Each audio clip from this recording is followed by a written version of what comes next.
Oh shit, I put it in airplane mode. Okay. So God is dead.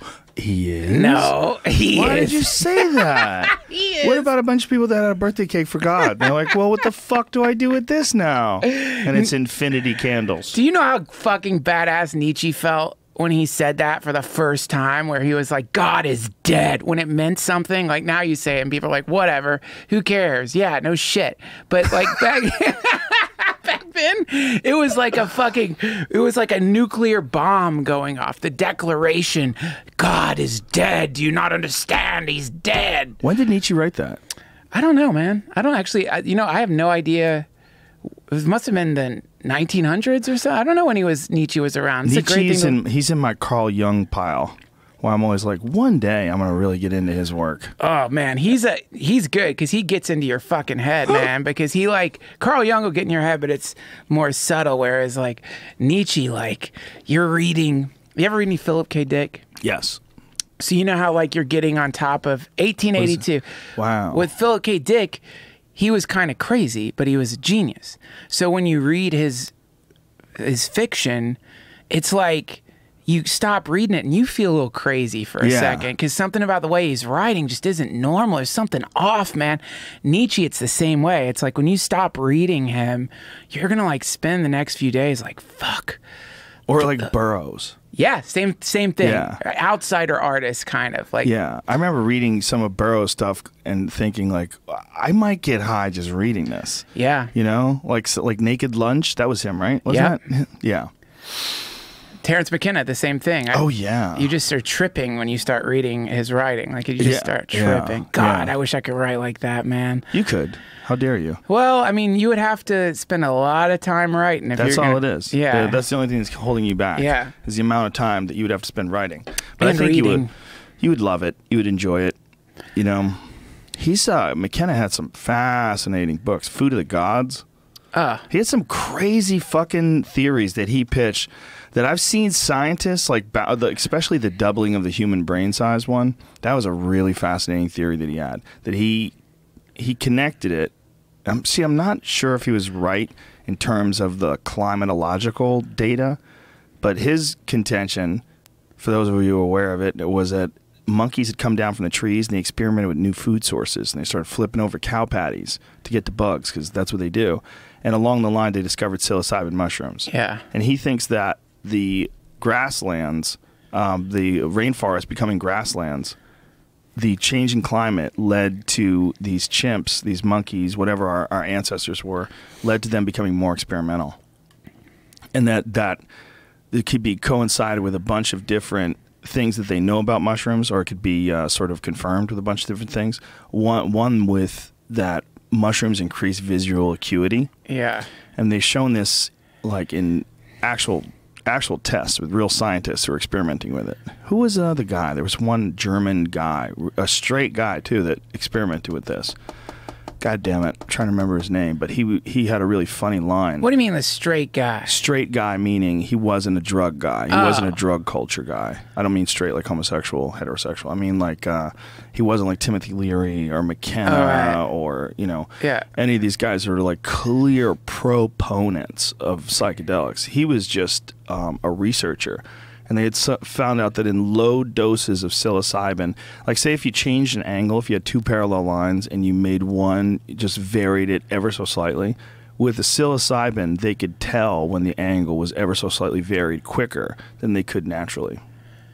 Yeah, I can remember. Yeah, it's visual acuity in the periphery, right? Mm-hmm. So it's like expanding your peripheral vision by a tiny, tiny little bit. Yeah, I don't even know if the test pertained to periphery only. It might have been peripherally as well, because I do remember that one specific task, that one specific thing where they were trying to figure out how quickly you could recognize when an angle's changed. And you could do it quicker when you were high. That's crazy. Yeah, so there's that, and then there's the horniness.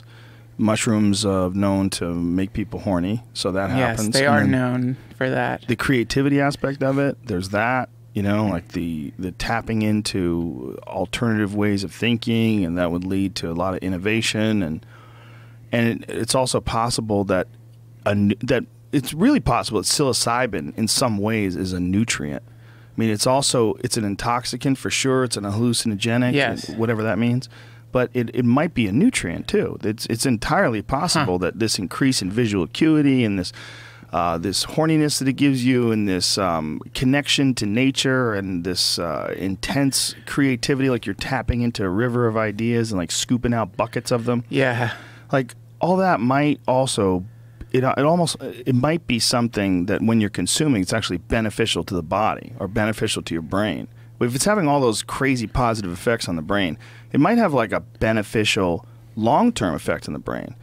And they've been doing these studies on neurons, on repairing neurons, and psilocybin's role in repairing brain disease or brain issues, brain trauma. Might not have been neurons. See if you can find that. The most recent studies with psilocybin and brain damage.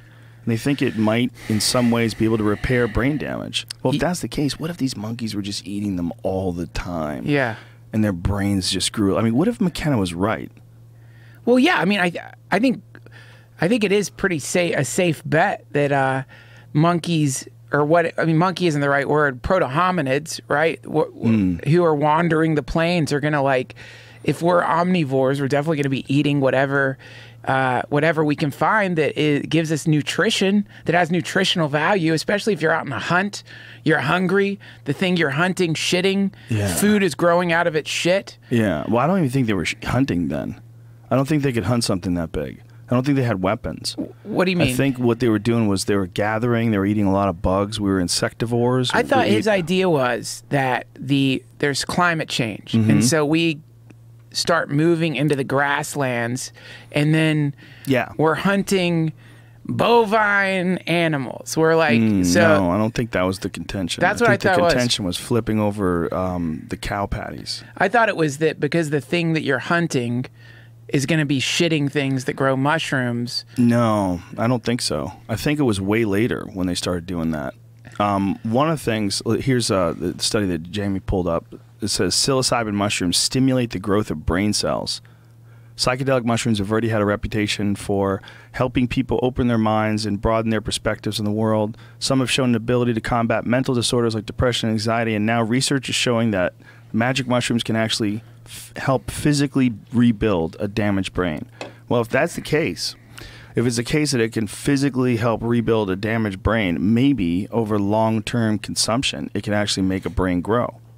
I think I'm almost positive that McKenna's idea was not that they were hunting these things, but they were flipping over cow patties looking for beetles and grubs and worms and stuff. Sure. Because I think we're talking about like really small, ancient hominids. I don't think we really hunted until we figured out tools. Or I mean, not like large scale, like large animal type hunting. So I think that was way later than the human brain size growing. Like when they developed like the atlatl, you ever seen someone use that? No. It's the precursor to the bow and arrow. Before the bow and arrow, they figured out a thing called an atlatl. Yeah. And it's crazy. It's got a handle on it, and you put a spear in it, and you launch the spear with a handle, like almost like it's a crazy lacrosse ball. Yeah, that's crazy. Yeah, see it there? That's what it looks like. There's guys that make them, and there's videos, Jamie. You can see a guy that made his own and used it. There's a bunch of them, actually. But, people take those things and they throw them at targets, and they're not very accurate. I mean, they're okay accurate in comparison to, like, I guess if you were, you weren't skilled and you try to hit it with a rock, I mean, it's probably more accurate than that. And if you could sneak up on an animal, you could probably get some good penetration. They probably got really good at it eventually. But that was the first of many weapons that could launch things through the air that they figured out. Have you seen that that weird ritual that chimpanzees are doing where they throw rocks at a tree? Have you seen that? Yeah, what is that? Well, they don't know. It just is like, it's the idea that like they're developing their own weird culture, their own superstition or something that they just feel like they're doing something. I mean, we don't understand what it is, but like it's a thing where you are throwing rocks at trees. And then there's all these rocks that are kind of like laying around certain trees because chimps have decided to just start lobbing rocks at them. And they're saying, is this like some emerging chimpanzee religion or culture? Like, whoa. Yeah, it's very weird, man. Like what do they do? What are they doing? Why? Do you know that they have, it's sort of been agreed upon by a lot of the people that study these animals that they're entering to the Stone Age. Right. They're like, this is the actual, like, when they're talking about chimpanzees and they're looking at their growth and their learning, they're thinking that they're in a new place now. Yeah. They're thinking they're starting to use tools, and they're starting to use stones, and other great apes are using tools as well. Like, we knew that they would get, not we, like you and I are out there doing research. As we predicted. As we predicted, Duncan. We always knew they used sticks to get, like, termites and stuff. But now they're figuring out a way to do all kinds of crazy shit. Have you ever seen the one orangutan that figured out how to spearfish? Yeah, I did see that shit. Fucking picture of him hanging over the river with a spear in his hand. It's crazy. It's insane. What's really particularly interesting is that as our society and our species is moving into some new era, as we're moving into some God knows what the fuck it is, these guys are too. Yeah, it's like too. They're moving for them. That's state of the art. That's that's fucking. You're looking at goddamn Elon Musk right there. That's the Elon Musk of orangutans right there. Like, what the fuck? Look at him. He's like fucking using that thing to get fish. He's a genius. That's a genius. Like, in the same way that, like, we have people sending things to Mars. But it's funny that the two are coinciding. Like, it's funny that it appears. Now, I don't know how long this has been going on, but it's like, it seems like this sort of trickle in of stories of monkeys suddenly doing things like this. It could be related to just more people researching and getting more data that's always been there. Who knows? Is that a different one, Jamie, or the same chimp, the same orangutan? It's the same guy?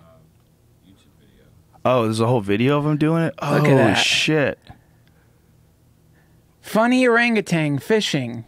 Wow. Haha, it's just funny. Your leap forward in evolutionary history is funny to us, you hairy thing. So we're looking at him sitting there hanging on this rock, looking over at this little puddle that they have fish in. Yeah. It's obviously set up. So I think they probably, like, taught him how to do this. He's not fishing in the wild.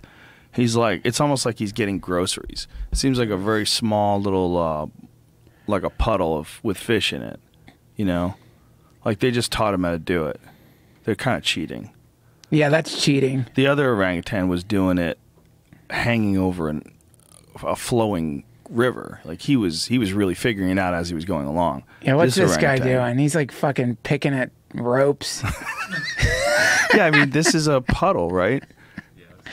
It seems like this is something like a zoo or something. Yeah, right? It seems like something they did for science. Yeah. Like, they figured out a way to teach him how to stab those fish. Like, if you just teach him that that's where the fish are and you get it with a stick, that's not as impressive. That's like, you could teach a dog to do that. Well, I mean, I think I've seen birds. I think it's birds that use that. There's some video of a bird, like, putting bait down and then catching something with it. Like, other creatures, use bait to fish. Like, there are other species that do it. I've seen that too. Yeah, I've seen birds do it. Don't orcas do it too? Haven't orcas done it? I don't know if I didn't know they use bait. Yeah. Why do I feel like orcas have done it too? Yeah, there you go. Look at that. Smart guy. Look at that. Yeah, it's really interesting, right? Yeah. He just sits there and waits. He waits for the fish to come near the bread. He's like baiting. Like, how did he figure it out? Did he see something do it, or did he, like, innovate this himself? It's a real good question. Who taught him that? And this isn't even like one of the most clever birds, right? Like ravens. Ravens are the most clever. Yeah. He's got to get his bread. It goes too far away. See, it gets away, and he's like, nah, bitch, nobody rides for free. I'm bringing my bread back. I'm going to keep it right there. Right? They tried to move away with it. Yeah. It got too far away. He's like, no, bitch. No, bitch, stay right here. You've seen, I'm sure, that. Look at that. Just snatch that fish. That fish is like, what in the fuck just happened? The thing about it is, it snatched it up. And here's the thing. That bird is not that much bigger than that fish. Right. And it did it like it was nothing. That's how creepy birds are. Look, he snacked them and just walked away with it like no big deal. It's like you having like a small puppy in your hands. That's how he walked away with it. I mean, bigger than a puppy. Like, that thing's bigger than his head. That's like a full-size dog. Oh, yeah, for sure. But I'm saying, like, the way he held it was the way you would hold a puppy. Oh, right. Like, you'd have no problem walking with a puppy. Very light. But that thing is, probably 25% of its body weight. Like, he's mostly feathers, right? Take away all of his feathers, that fish might be, at the very least, might be like, 15% of its body weight. Yeah, have you ever heard the idea of like, like we smack an ant or something? You smash an ant, and that ant has no idea there's no way that ant could possibly comprehend what has happened to it. Like when you have a line of ants going into your sink or whatever. Right. That line of ants, they can't comprehend what you are. Like, you walk by the line of ants, they have some instinct maybe to run away from you. A lot of times they don't even run away from you.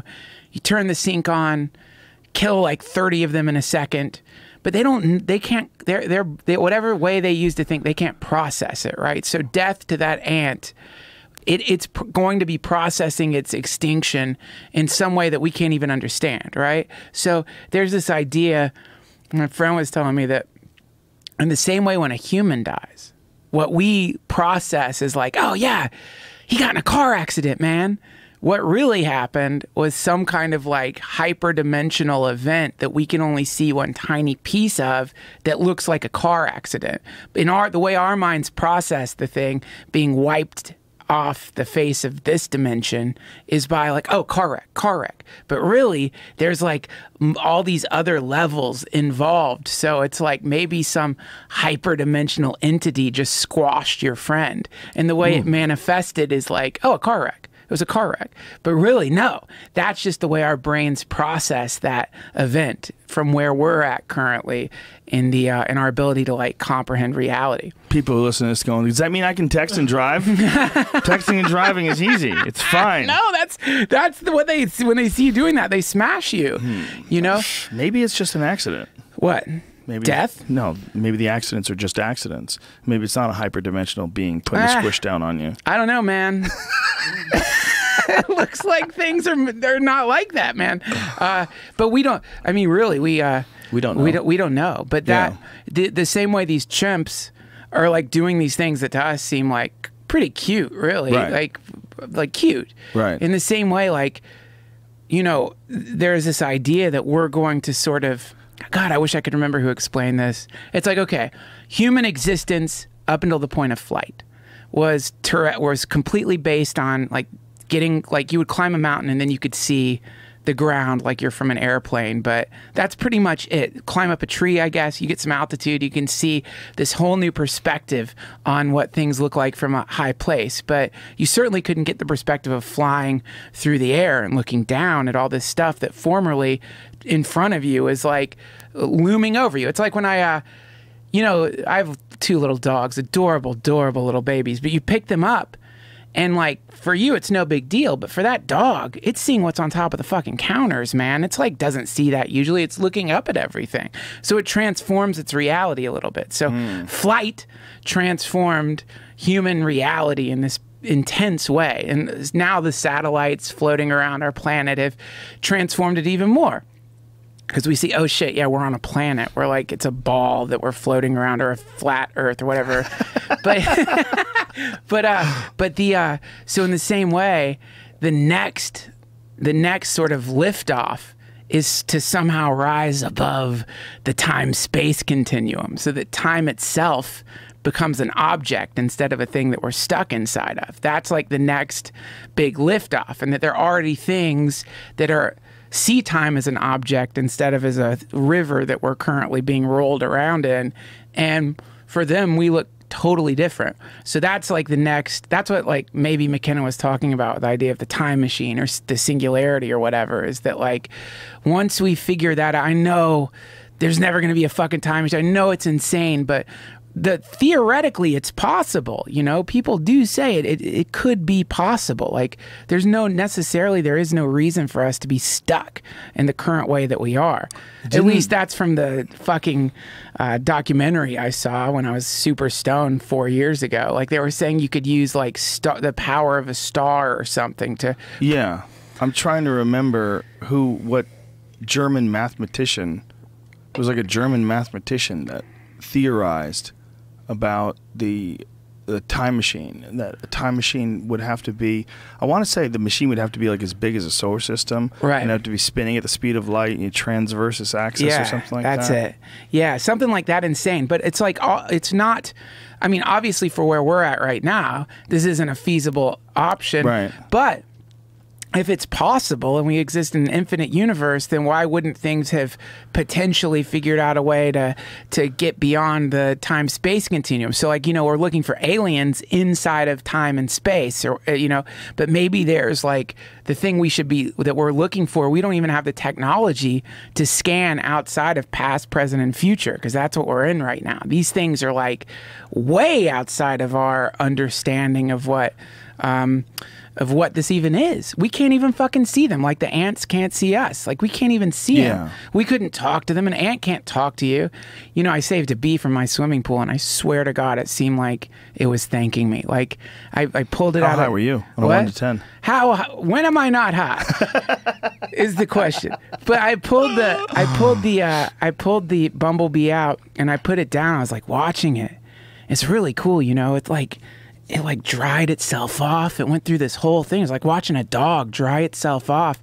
And then and then it did this like cool little, like, I swear it was like a little dance in front of me, like this weird little cool little bobbing dance thing, and then flew away. I'm like, did that fucking bee just like thank me? Or like, was that like some form of attempting to communicate with me? I mean, bees certainly communicate with each other. Yeah. There is communication among insects, and I don't know if they're aware that we exist, but if they talk to each other, isn't it possible they might try to talk to us? Did I ever tell you about the time on Fear Factor where the bees communicated with local bees? Did I tell you that time? No. I didn't tell you that? No. This is a fascinating moment, because there was a guy who was a beekeeper, and what he was doing is it was at the Sagebrush Ranch? No. I forget the name of the ranch, but it just burnt down in Santa Clarita. It's this big ranch. They used to film TV shows out there. They put these people, they attached them to like this rope, and then they made them stand like connected to this pole, and they covered them with bees, like covered them from head to toe with bees, and they had to stand there for a certain amount of time. And some people didn't get stung at all. It's really interesting. Like this guy really knew. Some people got stung. I got stung just for being around them. But this guy really knew how to take care of these bees. It was really, like, I was covered in bees at one point in time. And you just stay calm, and he eventually blows them off you with smoke and shit. Anyway, while they're doing this, he's a beekeeper, so he's got his own hive. This local group of bees came over, and they met in the sky above us. And all of his bees went up to talk to all those bees. Wow. And he said, we got to get out of here. We have to stand back and let them work this out. We have to stop filming. We stand back and let us work this out. So it was me and my friend David Hurwitz, who was the producer of the show. We were looking at each other like, they're going to talk it out? Like, what the fuck? And we're sitting there watching these bees above us just getting together. And they were literally trying to sort out who these new bees were, what their plans were. How'd you get on Fear Factor, man? Can you get me on that show? Wait, what? Did you? What is this, SAG? Are you in SAG? Or do you? That's crazy, dude. That's crazy. Yeah, it was really interesting, and it lasted for about a half an hour, if I remember correctly. They talked it out for half an hour, and then the other bees went their separate way, and then everybody figured out. Everybody knew where everybody belonged. Right. Like those tiny little itsy bitsy pinhead brains had decided these are not their friends. These are their friends. Yes. This is where they belong. They're in this traveling hive that for some reason is in the middle of Santa Clarita right now. Yeah. It's nuts. Yeah. I mean, all the levels of communication happening around us at any given moment it's astounding. We can't deal with it. Like, it's just too much to handle. So we sort of get focused on our own little lives as human beings or whatever. But fuck, man, there's a lot more going on. I mean, just that. Yeah. That if that's happening with bees, then it's probably happening with everything. And so then we're in this, like, and we talk about this a lot, but that means we really are in a matrix of intelligence, and we've just decided to focus on this one the way that we're doing it right now, which is a pretty, it's sad in a weird way, because you cut yourself out of a whole other community. That's one of the things I like about, like, the Native American mythology, is that they, it seems like they had less of a distinction between humans and animals. It was like, these are our brothers too. Well, I'm confused with what you're saying by you're cutting yourself out of a community. Like, what do you mean? Like, so it's like, okay, like, let's just take it from the human level. Okay. A lot of people, they don't even mean to be, but they're snobs, right? So they'll see snobs? Human snobs, right? So a human snob is exclusive, right? So they have this exclusive relationship with the world where they allow into their periphery or in their circle of friends. I'm letting you into my circle of friends. So they'll have this like tight circle of friends, and then other people, based on whatever their particular metric is for determining who they want around them. You know, shit snobs are the ones who happen, you know, those people who happen to only be friends with successful people. It's like they're only friends with like celebrities, and they're only like weird. That's a weird coincidence. How did that happen? Holy shit, I don't understand how that happened. You know, so there's that, which is like, for them, they want to interact in this particular like part of the societal ecosystem, which means they're excluding all these other fucking people, right? Right. And so the moment you start experimenting with not excluding people as much as you can, this doesn't mean you let annoying people around or people who don't have the good intentions with you around or whatever. You sound like you're giving advice to stuck-up Hollywood elites. No, I'm giving advice. Well, it's not just in Hollywood. It's like the elites in general. There's actually some book I heard about. I didn't read it. It's a really cool idea, though, which is like the Galapagos Islands. Here we have these beings that have evolved in a certain way because they're completely separated from everything else. And it's fascinating to see. So in the same way, there's a kind of economic Galapagos that happens with wealthy people, which is that they only get around each other, and so they start mating within their own circles, and they start exchanging only information that wealthy people have, and so this creates a kind of hybrid, a weird new form of human being, which is the elite wealthy class. Not a new idea. The kings and queens would only like fuck within bloodlines and stuff. I mean, it was an intentional form of like wealth eugenics or something. But anyway, what ends up happening when you're doing that is you end up cutting off all these other forms of information that come in, and then also you start living according to a pretty ridiculous fucking idea, which is that all these other people, whatever they're doing, whoever they are, whatever it is, you know, that's just not really worth it. Like, what does that person really have to tell me that I need to hear, you know? Is that what it is? Or is it that they feel like they can get along with those other people because the other people are going to understand them? Because people do find like-minded groups of people and hang out together. And if you're like some super wealthy Rothschild guy, and you become friends with some weirdo painter dude, I mean, how much do you guys have in common? It does. You have so much in common. So much in common. Fuck yeah, you do, man. You have the human condition. You have the gravity. You're both dealing with a gravitational field. You're both in a fucking body that's goddamn melting down with the progression of time. You're probably gonna have to. Both of you are gonna have to bury your mom. You're gonna have to bury your dad. You're both. There's so many. Sure, there's a lot of things you have in common, but they would have to completely open their mind up to accept all these things. That's and so you have to change the way a person thinks. And you have to change, in essence, who they are, right? And some people just don't have any desire to do that. Well, there's the problem. And what's even worse is when that is when that kind of idea is like encouraged. When that's like looked at as like, oh, this is just a totally normal way to be. Yeah, country club. Uptown girl, she's been living in an uptown world. I bet you never had a backstreet girl. Yeah, that shit, man. It's like so that exclusivity, even from a human perspective, cuts you off to a lot of data. Admittedly, some of that data is probably going to suck, but a lot of the data is going to be really fucking good information that can make your life better. Stuff's going to come to you that you would never expect when you stop being, when you reduce your exclusivity. So in that same way, humans as a species are exclusive, right? We place ourselves as the top of the food chain, human beings, and underneath us is all this incredible biomass filled with all these other forms of life that many people have managed to reduce to being some kind of meat machines. Or vegetable. Exactly. Or plant life, or whatever it is. It's all life.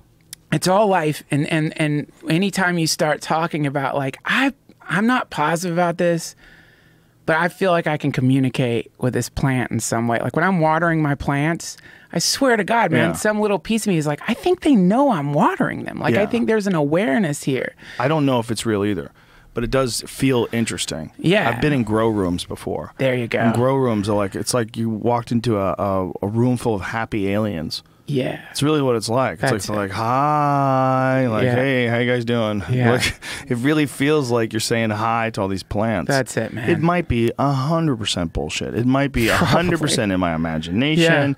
I might have concocted it out of thin air. But going back to what you were saying earlier about ants and the system that ants live under in bees, how these bees can communicate with each other through pheromones and some other way. I mean, I don't know exactly how they're sorting out who's who and which clan belongs in what part of the woods, or you know, who the fuck knows. But the thing that we know about human beings is that there are signals that are around us constantly that we can't detect. Right. Like Wi-Fi and radio and television and satellite.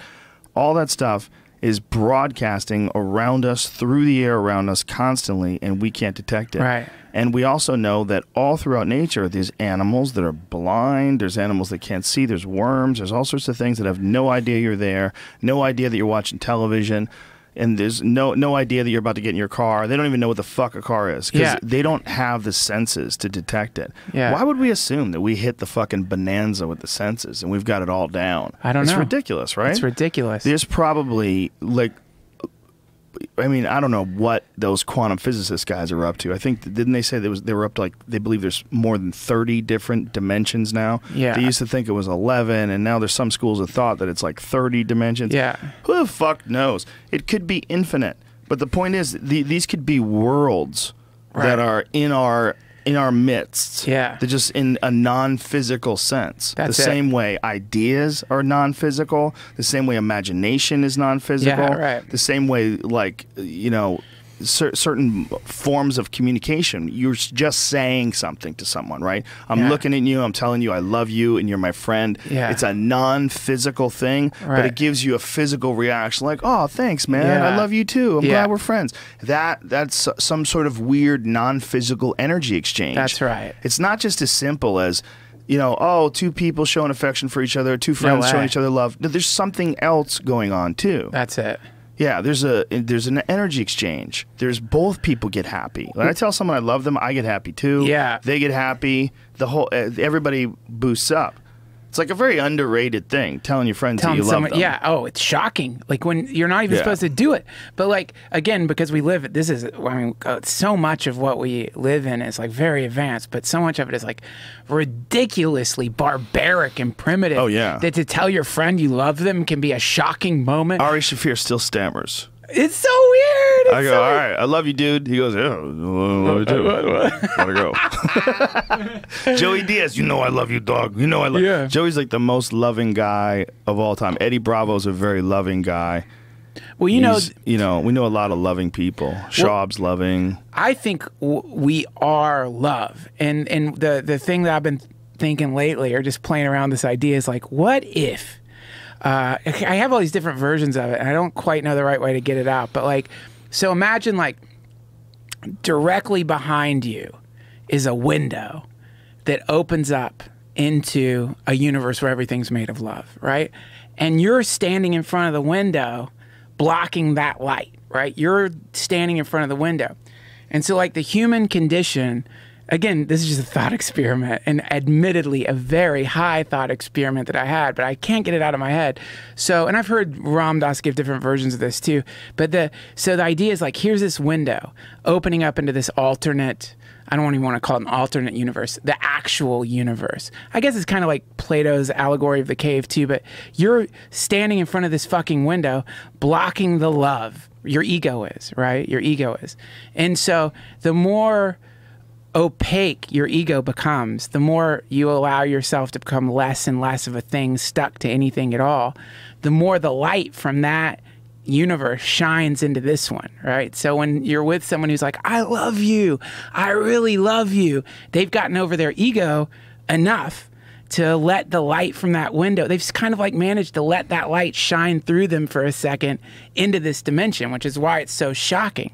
And like maybe why babies are so entrancing, because there's no ego there. They're just a pure blast of love. Or dogs in the same way, or cats, or like anything that loves you is so incredible, because what they actually are like windows or portals into the reality of what our universe is, which is love.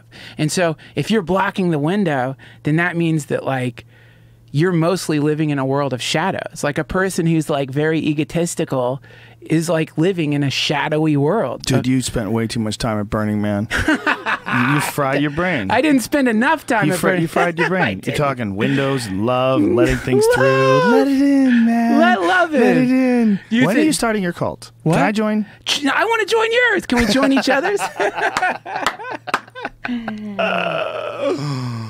I was just thinking when you were talking about dimensions, like, is that an egotistical point of view that we have, that there's like a portal to another dimension?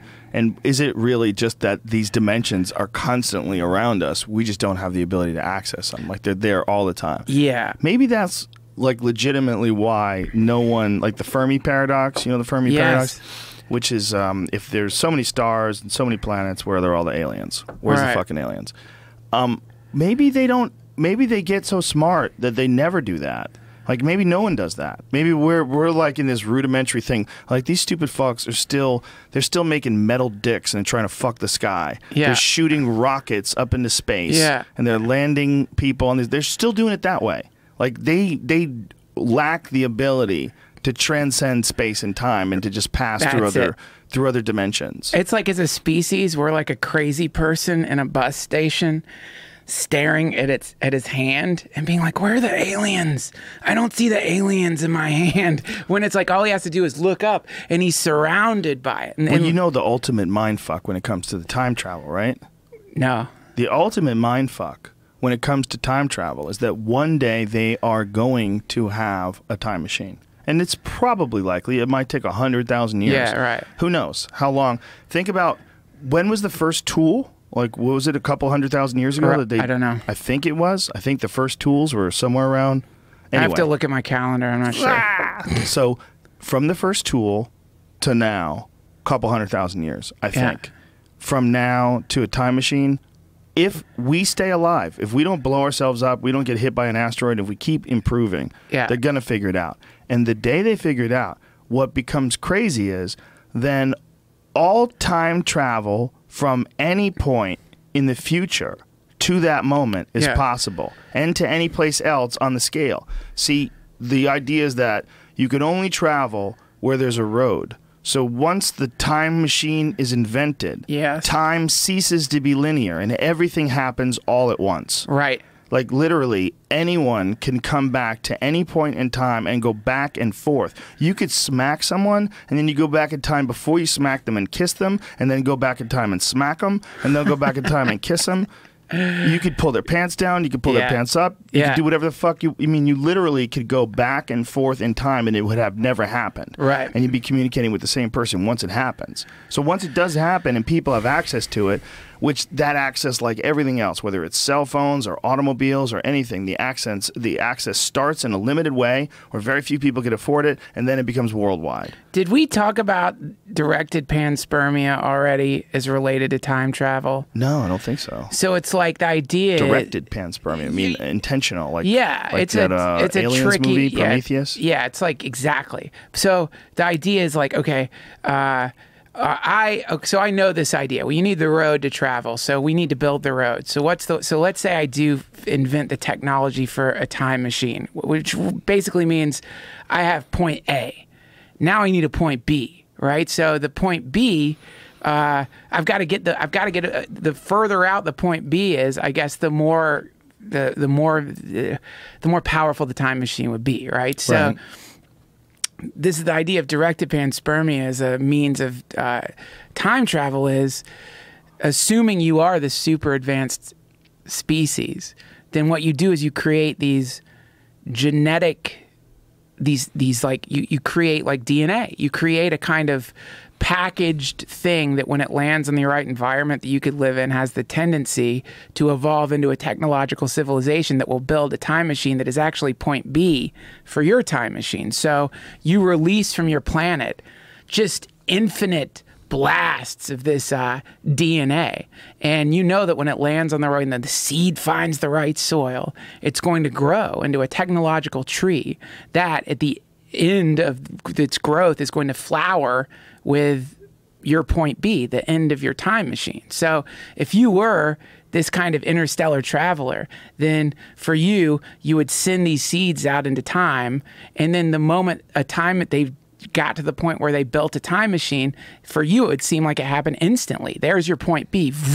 You don't know what it's going to lead to, but you know it's going to be at least a habitable planet because you've developed these genetic machines to only take root in a planet that you could live on. So what we are these genetic robots that are compelled to build technology because we're opening up the point B in some kind of interstellar time machine. And that's what the singularity is. It's when our creator masters come through the time portal that we've opened up on this planet and say, oh, hi, you did it. Whoa. Yeah.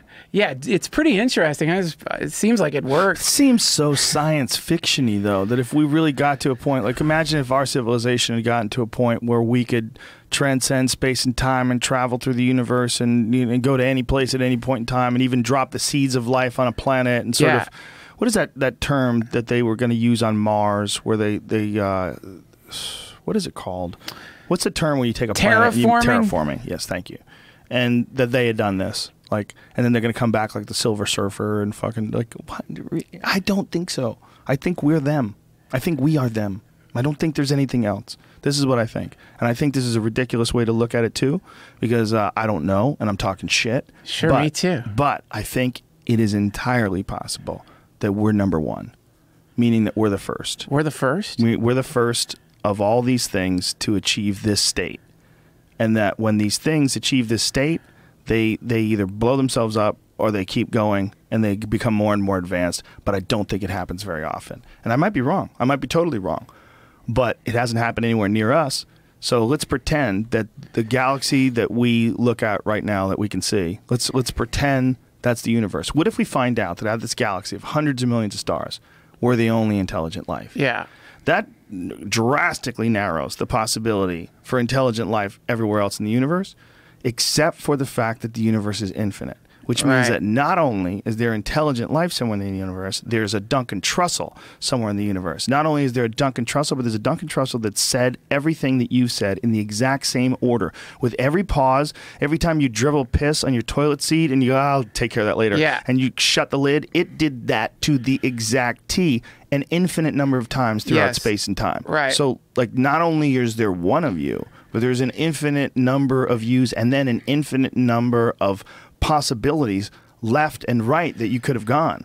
Different paths you could have taken. Like, that's how big the universe is. That's how big infinity is. But that doesn't mean that anything's ever gotten smarter than this. This is the only thing that we know that's gotten this smart. And it might be this is the only thing that's got this smart because something had to be the first thing that got this smart. It didn't unless it happened simultaneously, like we're saying. Then it happened with a bunch of things. But let's call that thing the same thing in different places.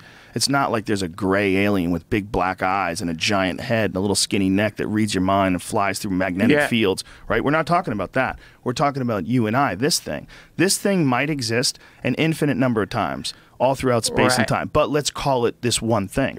This one thing. This might be the first time anything has gotten as advanced as this one thing. So it's like the term the simulationists are using is base reality. Like, this is base reality. And the statistical probability of this being base reality is somehow it's more probable this isn't base reality. But yeah, it is a probability that this is base reality, and there's also a probability that this isn't base reality. Like, you get to roll the dice on that one. Who knows? Who knows? I mean, it's impossible to really, like, at this point, we can't prove that this isn't the default base reality that the entire universe is experiencing. But my guess would be that no way, man. This is like I think it's more realistic that we're in a fucking like a novelty farm, like some kind of technological novelty farm. Like, we're in like a I mean, to use human terms, we're like, I mean, if you could simulate a universe and then create intelligent anything, sentient, intelligent beings, or particularly sentient, intelligent beings that matched you, your species, duplicate yourself even, and then run that duplication an infinite number of times in this server mechanism or whatever you have in your supercomputer, and then, like, you know, you just set time to loop, and it'll as fast a rate as your computer would let you. So at night, you just like, you let it run. In the morning, you wake up, and it's like, oh, fuck, look, Hemingway, huh? That's interesting. The entire works of Hemingway just got generated in my universe simulator by one of the simulated creatures that I had in there. I mean, it's a very prosperous job. You'd be like a novelty farmer or something. In the same way they've got those fucking Bitcoin things that are like constantly grinding to like make Bitcoins. You're fucking making universes, and inside the universes are making planets, and the planets are making technology, and the technology is being every single whatever your morning happens to be, whenever you wake up, you're like, oh, cool, we've got, whoa, that's interesting. That's a new form of teleportation. I haven't seen that before. It's a way to like harvest information from kind of living AI or something like that. You know, it seems like it'd be a really smart way to kind of like gather data or to create novelty events. I mean, just for the pure entertainment of it. Like if you had a way to like access like for you, it's like, you know, right now we download a movie, it takes like 2 minutes, 5 minutes, depending on your connection. In the same way, like you wait 5 minutes and a universe is born and dies, and throughout that, it can pick out an interesting moments. Like, look at this. Oh, look, here's that moment where in that planet, the World War III started because fucking Russia wanted to like secure Syria and we didn't want it to happen. Wow, look at the disaster. Well, we already have examples of this in a rudimentary form and all these new universes that are being created in these online games that people are playing. Exactly, yeah. What are those games, Jamie? What are those games called? Do you know the name of those games where they create different worlds?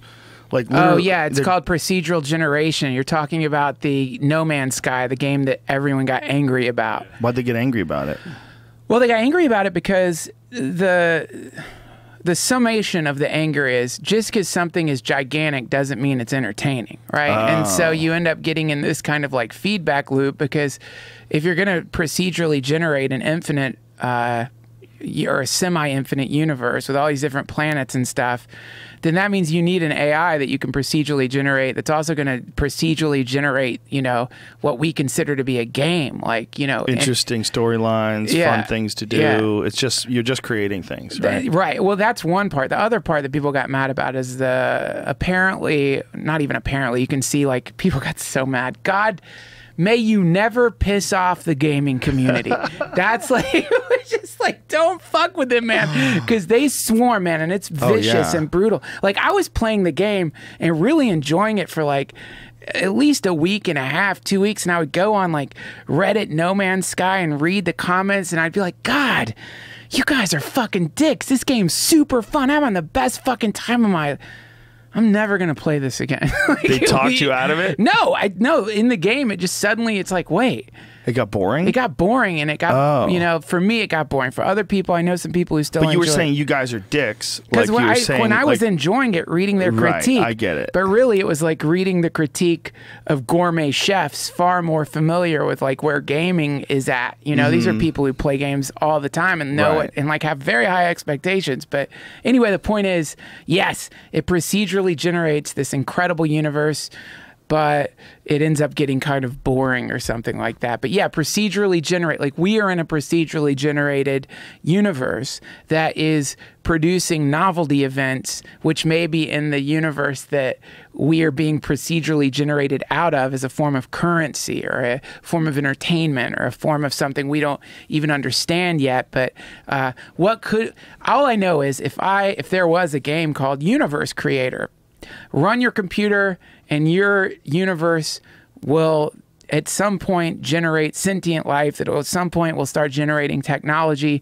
that at some point you'll be able to like watch and possibly use in your own dimension, then I would be running that. If I was a company, I would definitely be running that software for sure. I would want that to exist just for pure capitalism. What's better than like having a never-ending stream of inventions coming from your universe simulator that you could then market in this dimension? I think there's something weird that we do too, where we look at things that we can generate with a computer versus things that sort of exist in the real world, and we look at them as coming from different sources, something that man makes versus something that just happens. Yeah. And because of we look at it from different sources, I don't think we recognize that it's kind of the same thing.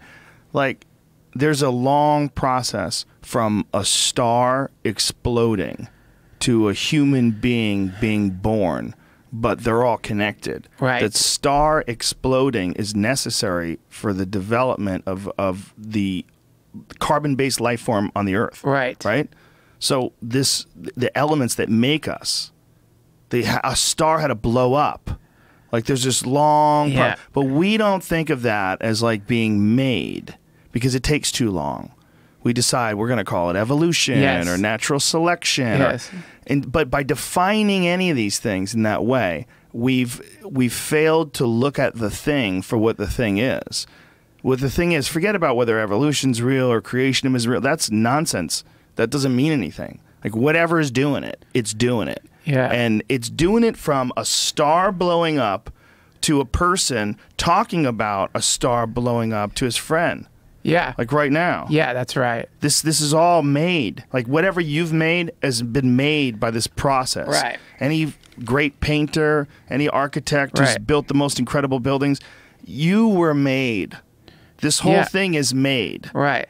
And you're making things too, but those things aren't any more significant than trees, than all this. The whole thing is nuts. Yeah. The whole thing is somehow or another getting more and more complex, more and more involved, more and more aware, faster information sharing between the things that make the things, and making more and crazier and better things. Yeah. But all of these things made by a star explosion. Right. Yeah, I guess, like, if you want to get like technical, so when you say made, what starts it? It implies, okay, right. So it's a process. You right? know me, man. I think we're probably like I really do think that whatever this is like is literally made in the sense of like a maker. Like, it was. You really think there's a maker? Like I think it was an individual. What? An individual? I don't think it's an individual, and I don't think it's like some a force. I think it's something that's very creative, and I think that it's or it's a source of creativity, and I think that it's I'm fuck it. I'll say it. I'm a theist, man. Like, I pray. How dare you? I'm sorry, How do. dare you? I love we'll be right it, dude. back. No. We're gonna press pause. Just sounds of you punching me. Wake up, Duncan. I fucking look. I just love to pray, and like when my life gets better when I pray, and like I just love it. But it's me. I mean, you know me. I don't have to. People who listen to this, I know you too. So I enjoy. So when you say, well, what is it? An individual? I think it's like there's lots of different ways of saying it, and every single way of saying it falls short of what it is. Now, I keep telling you about this guy, man. And one day I hope you pick him up. There's a Buddhist teacher named Chogyam Trungpa who says, so I'll like get in an argument with Chogyam Trungpa. Like, if he heard me spew that bullshit, what he would say is, wait, so when I ask you, is it an individual? Is it a thing? Is it a person? And you say, I don't know, man. There's no words for it. Then at that moment, what you've done is you've taken your confusion and you've put it on an altar and you've started worshiping it as though it were your God. Your ability to not articulate the thing is not an indication of the existence of a thing, but is more the indication of your laziness because you want to like deify your confused, passionate emptiness. It's something like that. There's a great Ford in one of his books that is... That's a great quote. Echoed through my fucking head ever since I read it. Confused, passionate emptiness. Yeah, exactly. That's like a Courtney Love song. Yeah. Confused, passionate emptiness. But so that being said, I still I think you should do experiments in reaching out to the transcendent as though it were possibly an embodied thing that was a lot smarter than you. And if the result of the experiment is nothing, if you just feel embarrassed or dumb, or you're like, why the fuck am I praying? You lose nothing. Then who cares? You lose nothing. But if the result of the experiment is even as a placebo effect, you begin to experience a shift in your subjective reality, then I think it's worth continuing those experiments and seeing like how it unfolds. Well, let's take away that definition, the placebo effect. Because if you have in some way decided to meditate towards the objective of communicating with the great love that runs the universe, and somehow or another that benefits you, that's not a placebo effect. Right. That's a shift in your consciousness. Whether or not it's validated by the existence of that thing doesn't matter. It's still a shift in your consciousness through what appears to be a decision that you've made to gravitate towards God or gravitate towards love. You know, I've always had the problem whenever people talk about intelligent design or a thing or a deity, and this is my own problem, I automatically think of, instead of the universe, like say there's the universe and then there's this thing over here, like right next to the universe. It's like, oh, I'm just going to sit here and make the universe. It's a stupid way that I look at it. It's completely my own, like you can grow up or you can just sort of form these ideas in your head about what a deity is, and then those ideas can be little prisons when you try to define the universe. So my defining the universe as the universe being this thing that this thing's created, and it's sitting over here in this other thing. Like, is it in the universe? Does it build it from the universe? Like, where is it? Is it next door? Does it have a condo next to the universe? Like, what does it have? Like, how is it a part of the universe? Is it or is it that the idea of an individual is the wrong way to look at it? That if you look at all the life on Earth, right? It seems that there's a lot of things in nature that are fractal, right? It seems to exist pretty much everywhere you look.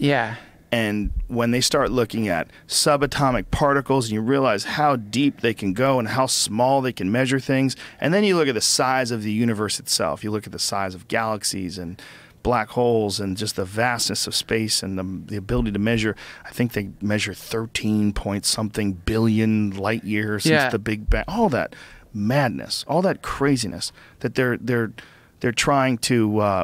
I think by looking at all that stuff, by looking at the vastness of all this, we define it in this way where there's a Duncan over here and there's an ant over there, and there's another animal over here. But inside of all of us are a bunch of different animals that are all little tiny ecosystems, right? Like inside every person, there's not a single individual life form that's a person. Every person requires all this life inside of it. E. coli living in your body and all sorts of gut flora, all sorts of things that are not you. But they are you because you are a system. You're a system just like your neighborhood's a system, just like the rainforest is a system. I'm sure all the people in the rainforest that are, hunting with bows and arrows and looking out for jaguars, I'm sure they don't think of themselves as a system, but they're a life system. That's how life balances itself out, both in your gut and in the jungle and in the mountains of Montana and in the savannas of Africa. These are all life systems. And our vision of life systems is that this life system is contained to this planet. And this is it. But this planet, everything on this planet, right? The life system that's contained on this planet is all bathed in oxygen, right? It's all these gases. And the elimination of those gases does not mean that you're not connected to all the other things that don't have those gases. You take those gases away, you go into space itself. You're still fucking connected to that. You're still a soup. You're a part of an infinite soup of space. And you, just like a subatomic particle that blinks in and out of existence that they can measure, it's moving and it's not moving, it's there and it's gone. This is how small the life form of a planet is in comparison to the mass of the universe itself, which might very well be, just like every other fractal, the bigger you get, the more it represents the same patterns over and over again in larger scales. the entire planet could be a subatomic particle in the cell of an organism that lives on another planet. Yeah. The entire universe itself. Or if you want to even go deeper into it, the entire universe could be some kind of like synaptic pulse in the brain of an entity just having a dream. Like, yes. So which is the synaptic pulse of another entity that's also having a dream. This and it's is bigger and bigger and bigger and bigger, and there's no end. This is the this is the one of the first in the Emerald Tablet. This alchemical. You've seen that. We've probably talked about it. No, what's the Emerald Tablet? Look it up. It's the Emerald Tablet. Is it a book? It's like this alchemical text that's like this super condensed. Is it really old? Yeah, it's really fucking old, man. And I'm gonna try to say that it's got a great name that I always say it wrong and I always get corrected, and so I'll say it wrong again. The Emerald Tablet. There it is, of Hermes Trimested somethingeth. But if you open up the Emerald Tablet, and then hopefully we can see what it says on it, because it's like, there it is. Okay, what does the first one say? Okay, 'tis certain with error, certain and most true. So you just said number 2. That which is below is like that which is above, and that which is above is like that which is below. To do the miracles of only one thing. And as all things have been and arose from one by the mediation of one, so all things have their birth from this one thing by adaptation. So anyway, it's like... So it's all the shit that we were just talking about. Somebody had already figured it out. Well, it's like, so yeah, it's like It's evidence that other people have been as high as we are. Enough to put it in a tablet. Dude, they didn't have podcasts. They used to like have to carve shit in a tablet. It took a lot of words. Fucking write that down. We got to find some emerald, man. Yeah, if you had to write all that on bark. Yeah. That's a lot of work. Yeah, but this is kind of all these alchemical ideas. I guess it's like... It only makes sense that if we see these fractals all throughout nature, and we can observe them here, and that our ideas that we can only observe subatomic particles, that's the whole universe. Like, it's probably infinitely smaller than that. By the way, here's what's cool about that is a translation by Isaac Newton. Whoa. And he was really into this shit, man. Like, Newton was fucking nuts. Like, Newton was asexual too, right? I think he was like, I don't want to say because he's like, I don't know if he's asexual, but if he was, I think a lot of these guys, they were fucking around with Mercury a lot, and like it was like messing with their heads. Like, oh, I'm sure. Yeah, but I don't know. God forgive me, everyone out there. But go to Newton and the occult. Go back and look at the occult section. It's really interesting. I don't think a lot of people are aware of the fact that Newton was deeply into the occult. Like, yeah. A lot of those scientists and deep thinkers back then they were checking on all sorts of different things. Well, I mean, checking on it is one way to put it. Another way to put it is like, it may be that some of these people figured out ways to directly communicate with this intelligence that I certainly believe in. And it was through mercury poisoning. Yeah, maybe mercury is the way. Do you know, Go back to his personal life, because you were showing his personal life stuff there. I want to make sure I'm right, because I said that he was asexual. I read some weirdness about the way he viewed sex, and wasn't he a Christian as well?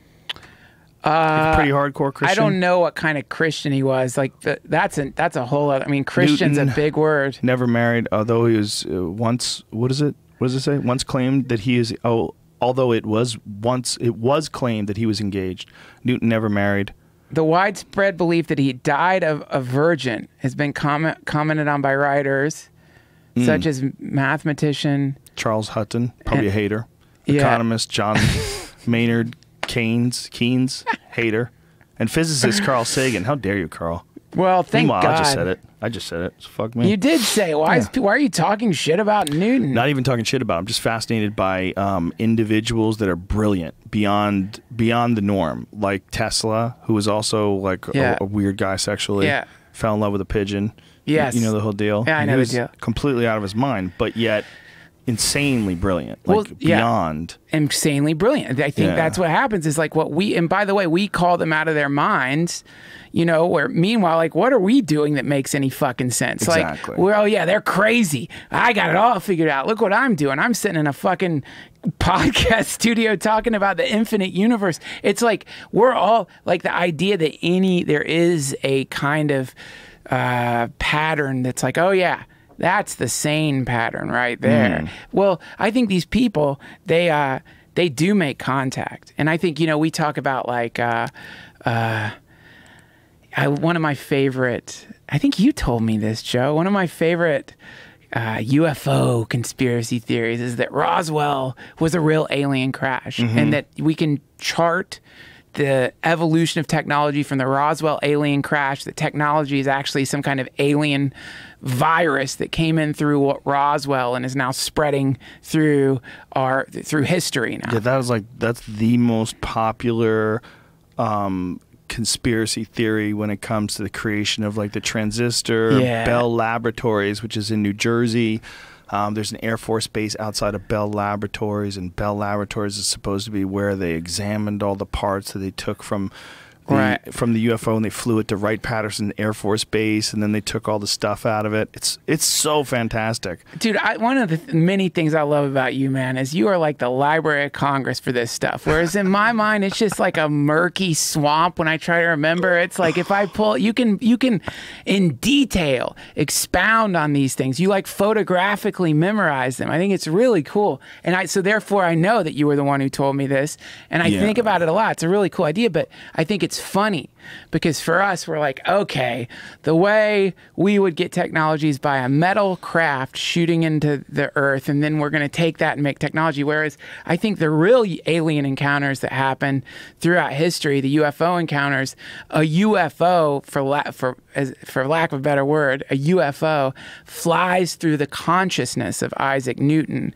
And Isaac Newton, Tesla, all of the great inventors have this spontaneous idea where they're like, wait, what? Wait? Yes. Oh, wait. And so the alien technology is actually not something that is necessarily has to be matter, but starts as a thought form that then gets sort of produced through the spinneret of the particular inventor that like allows it to come through them.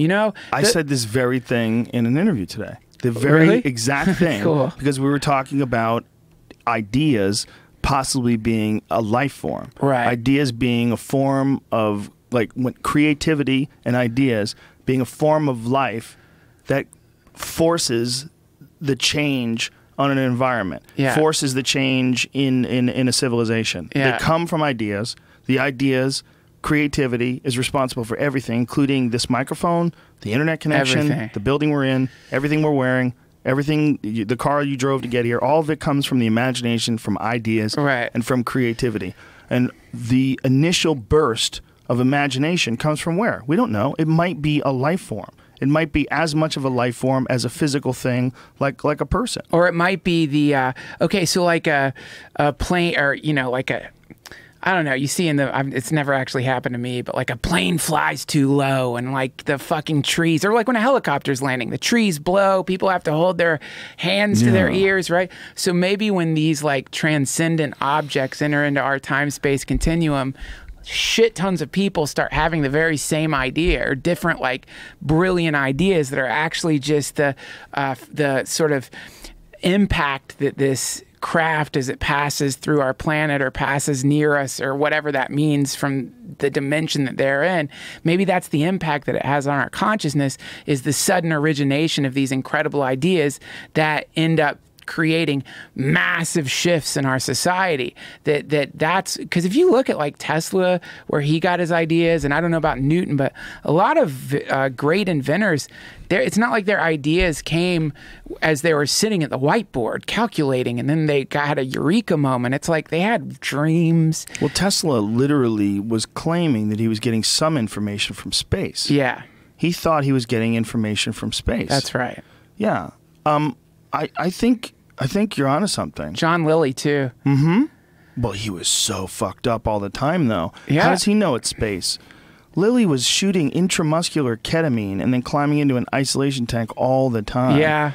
LSD, isolation tank. But the ketamine injections, that was towards the end. Like I think in the beginning it was LSD. It was LSD, and there was like and it was like I think he got to the point where he recognized that maybe his physical body was actually getting in the way of what he actually was. So he just sort of wanted to melt into nothingness, and it was sort of troubled by this thing.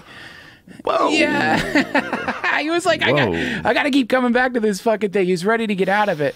Not as a suicidal way, but just like the way that something that is molted has to like discard its old skin. He was so far removed. I don't want to say gone, because I don't think he's wrong, but he was so far removed from the average human being, like in terms of like how bizarre his paths of thinking had gone, and what he was trying to accomplish. He was trying to, he's a pioneer of interspecies communication with dolphins. He would get dolphins high on acid. He would get high on acid. He was giving acid to dolphins? I didn't know that part of the story. Do you know that his research on dolphins was all canceled because the girl who was a scientist was jerking the dolphin off? That got his research canceled? Yeah, that was one of the things that got the project where she was living with a dolphin. I like this story you're telling me because it's the story of the fucking luckiest dolphin. Like, you know what I mean? Like, not only... I'm saying if you get caught as a dolphin, it's not great, but if you are going to get caught by the monkeys and you end up in a place where they're giving you acid and jerking you off. That's the sound a dolphin makes when you jerk them off. Can you imagine if that dolphin got in a conversation with a SeaWorld dolphin and they're like, wait, what? Wait, what? You get jerked off, dude. They're giving you acid and... I have to do flips for fat kids. Fuck this, man. Fuck this gig. She jerks you off how often? Every day. Every day. Yeah, and she kind of likes it. She does like it. I don't understand how that got his experiments canceled. Because it's pleasure. Because we're so puritanical. We, like, through a scientist, it makes sense. This dolphin was severely distracted. It was horny all the time. Yeah. She would jerk the dolphin off. The dolphin could relax, and then it would do its work. Right. But the dolphin was always horny. Because the dolphin's like a kid. You know, the dolphin's like an 18-year-old kid. Like, 18-year-old kid with a boner is just so distracted. Yeah. Good luck trying to get him to do work. Right. So she just thought rationally. First of all, she's a scientist. She didn't think there was anything wrong with sex. Sure. And she definitely realized that there was a problem in her research where this dolphin is dealing with too much desire to get rid of cum.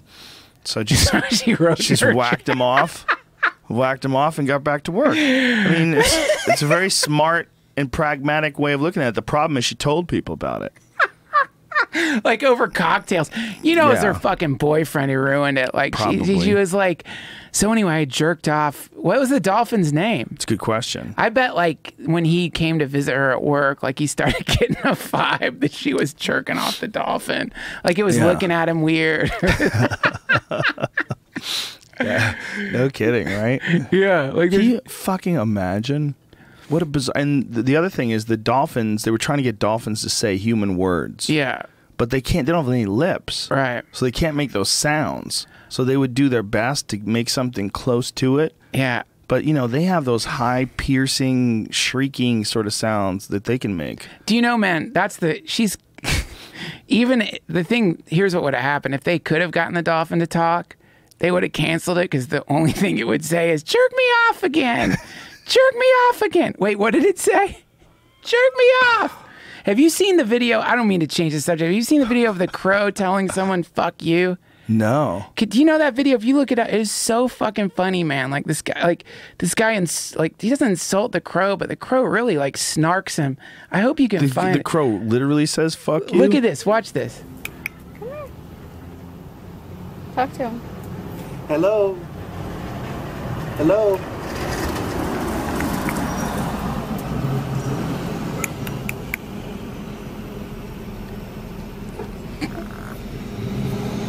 That's crazy. He's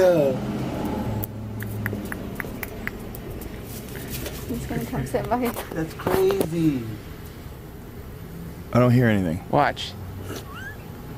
Try to pet him. No, that motherfucker got the big ass beak on him. Fuck you. Fuck you. Whoa. It's like he insults his beak and he's like, fuck you. Whoa. See, if it was any other animal, I'd go, no way. Right. But they're so goddamn smart. Yeah. Yeah. You didn't want, like, fuck you. You're going to make fun of my fucking beak? Did you ever see the raven that starts a fight between two cats? No. Dude. Can we see that, please? I put it up on my Instagram. This is some crazy shit. Some raven flies over to one cat, fucks with him a little bit. The cat tries to get away from him. The cat like turns around real quick, and the raven jumps away. And then the raven flies over to another cat who's on another rooftop. Sweat how he does this. He literally starts a fight between these two. He's just hanging out there. That's so cool. And he's like, damn, I'm fucking bored. So he flies over there and I guess it's not a raven. Is that a raven? I don't know. It's a crow, too. It's a crow? It's a crow. But why does it look white? Is that the reflection of the sun on him? I don't know. It could be I don't know what. How? Anyway, so he flies over there. He gets near the cat, and he irritates the cat. And then he flies over, gets near the other cat. Look, he's getting behind him. He irritates him. He fucks with him. He's fucking with both of them. Literally, like he's fucking with them on purpose. Look, he's getting really close. Oh, this is awesome. And then he backs up. He's getting really close. He fucks with him. Look, he's literally fucking with that cat. Awesome. He keeps poking at him. He's getting right behind him. The cat turns around to swing at him. So he's agitating the cat, and the cat jumps on the other cat. And he flies over there. And he's a foot away from them while they're duking it out. They fall off the fucking roof. They're beating the fuck out of each other. He flies to the ground. And he's watching them. Like he literally instigated and started this fight, and he's prodding them while they're fighting. Look, they fall into a hole. They're beating the shit out of each other, dude. And that bird's like, dude, what's up? The bird Look, is... he hops in there. He hopped in there with him. It's fucking crazy. It's Satan. That's the bird is the devil. The raven. Yeah, that's so great. Ravens are always thought to be satanic, right? Well, yeah, I mean, I guess so. Or they're like harbingers of doom. They're called. There's a great word for it. Psychopomps is the word for it. Like animals that appear, I think, before someone's gonna die. Like crows. There's a whole bunch. What was the Edgar Allan Poe poem about? Raven. The raven. Yeah, the raven. I think, I read an analysis of what that was. It's like very, very fucking sad, man. Probably about a chick that dumped You're him. never going to be happy again. Oh, that's it? The idea is like, yeah, you're never going to be fucking happy again. Like, ever. Like, you're like, happiness is a dream. Give it up. The reality is that life is just, it's the usual kind of fucking drivel that comes out of people. No, I don't mean to say drivel, but sometimes the old happy juice isn't coming out of the synaptic vesicles the way it should. And you translate that. It's like, instead of recognizing that your engine is running low on coolant, you think that all cars in the world must just run in some shitty way. To me, it's one of the most beautiful things to realize, while simultaneously being one of the most depressing things to realize, which is that so much of what human happiness is coming from these synaptic vesicles, these little, bubbles of serotonin that are getting dripped into our brains according to what activities we are partaking in, And so some people, the drip isn't happening. And I would say that it's probably safe to say that for Edgar Allan Poe, if his brain, if you could say the synaptic vesicles are the vagina of the human brain, then his were dry, arid, just fucking chafed synaptic vesicles. He was depressed. Nothing's coming out, man. And like, I know what that's like because anyone who's taken MDMA, if you've taken MDMA and have felt the MDMA related depression, extrapolate from that 3 straight years of that unrelenting numbness that comes when you don't have enough of the happy juice up there. And then you're going to start writing shit like, quoth the raven, nevermore. Also, it doesn't help that his fucking wife, I think at one point she had, what was the name of that terrible disease? Tuberculosis. Ooh. I think it was tuberculosis. She had some horrible lung disease. And I think she was playing piano at this party that he threw. And she just like exploded blood all over the piano. Like she just coughed up a big spray of blood. So he had a rough life, Edgar Allan Poe. He's a fucking alcoholic. He had a crazy... Well, there you go. That too. That makes depression. I mean... Yeah, it doesn't help. That's for sure. Nothing hinders your happiness like crashing your system every night. Ugh. Yeah, when you're essentially slowly poisoning yourself. If you're really into drinking all the time... Ooh, not good. Not good. Not fucking good. There's so many better options out there for you too. Not pot. That's illegal, but I didn't know. Quote the raven, nevermore. Nevermore. Yeah. I just think that people would benefit more from it too. From marijuana? Yeah, instead of making you more confident, it makes you less. It makes you more like, more aware, more objective.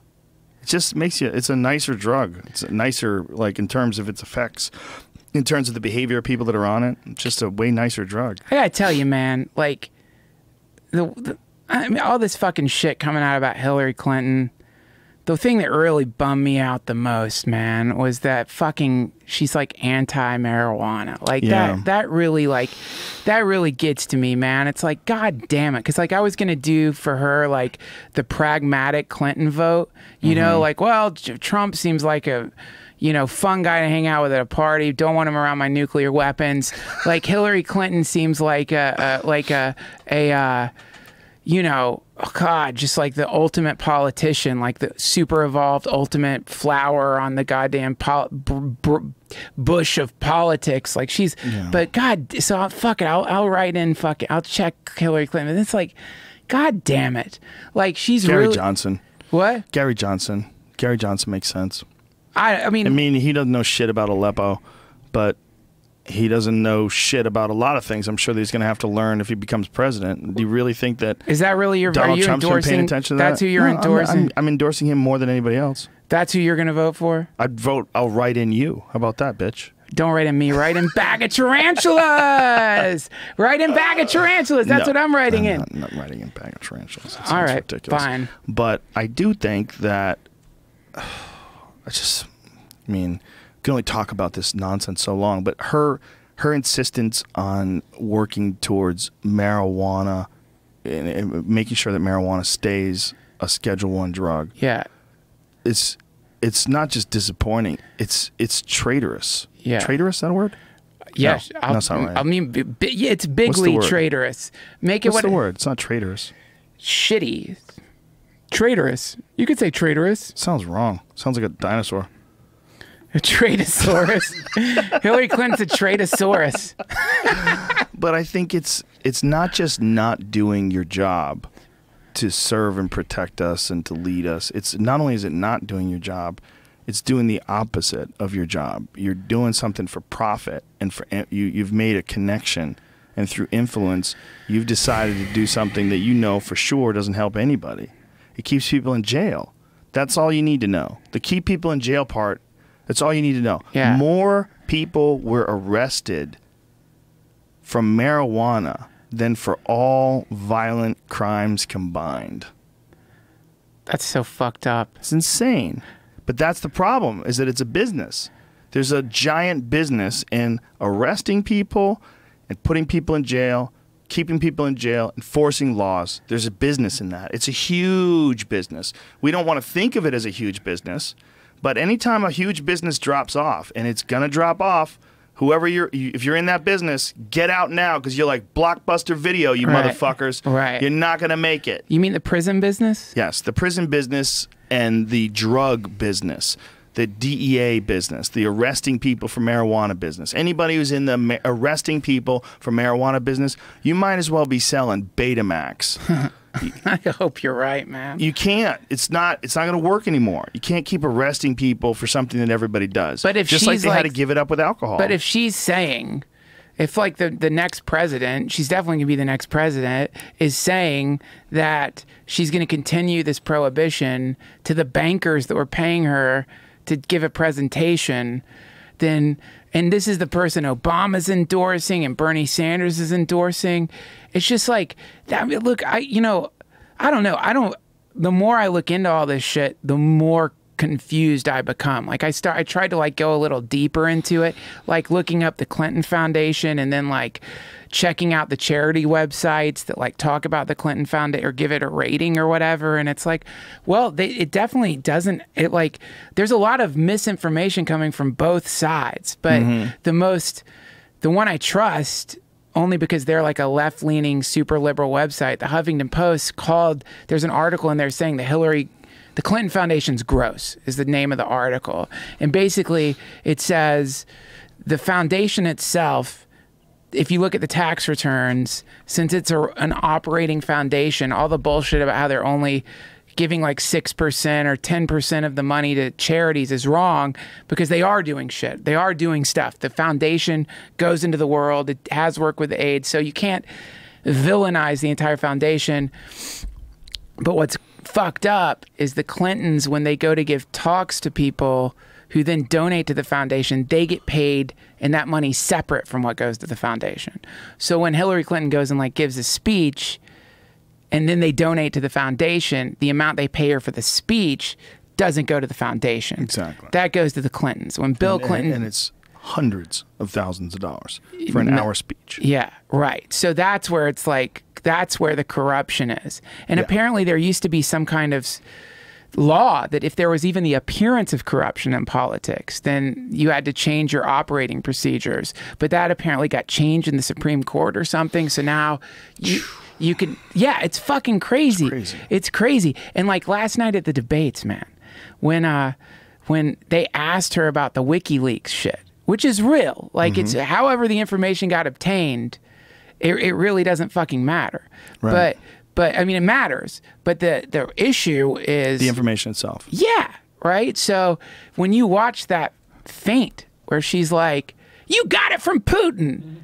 It was amazing to me. That was like, God damn it. Like Trump, there's a really great chance right there for you to be like, did Putin send those emails? Was he writing your emails? Because let's talk about the fucking emails and then we'll talk about Russia. But he like spun off on this weird thing. It was really like a... So she baited him. She fucking baited him. And She's a master at that. She's so good at playing him. She's so good. It's amazing to watch. Well, he's easy, but she's doing it masterful. Well, she is. Well, I mean, masterfully. I guess that's like the one bitter comfort that we have is that this person who's going to become president is very, very sophisticated when it comes to manipulating people. Sophisticated in a way that, like, God, man, I kept trying to take pictures of her, and you get up close. She's a vampire. Dude, her view, someone needs to put together a montage of Clinton fucking stink eyes. Have you seen, like, how good she is at giving the stink eye? Like, she was looking... Because what's crazy, she was like looking, no, she's looking at the camera. Like, I'm trying to get pictures of her because she's wearing the same outfit kind of as the Heaven's Gate dude, who like it's kind of the same outfit. So I'm trying to get a picture of it. And she keeps looking at the camera and giving this like fucking stink eye that felt like she was looking at me. Like it felt like, fuck, she knows I'm trying to like do this tweet about her weird outfit. Like it was like this. She gives a terrible stink eye, man. My like God. I've never seen anybody throw eye daggers like Hillary Clinton can, man. It's crazy. Like, do you think that she's employing a different strategy now? Because her first strategy with him was to kind of laugh when he would say ridiculous shit and almost like take the high road. But now she's gone on the attack more. And now Clinton and Melania, they don't shake hands before. Yeah. Like there's all this stuff that's going on, man. It's a different sort of vibe now between the two of them as it ramps up. I think she was like super effective though in just taking the moral high ground. Yeah. I mean, you have like in terms of debate tactics. So here's Trump. I imagine like what a Trump strategy meeting looks like is like people sitting around eating cheeseburgers, doing blow. You know what I mean? They're like Trump's already making deals for his next TV show. He's like fuck whatever. Yeah, the president thing. They don't care. They're like, he probably is getting fucking calls from Putin. They're laughing. They're like, all right, I gotta go. I gotta do this stupid fucking debate. Like, you know what I mean? And I think if you look at a Hillary Clinton strategy meeting, she's like sitting in some kind of like geodesic dome surrounded by CIA agents who are like, we've done a thermal analysis of Donald, and here are the moments that you should hold still.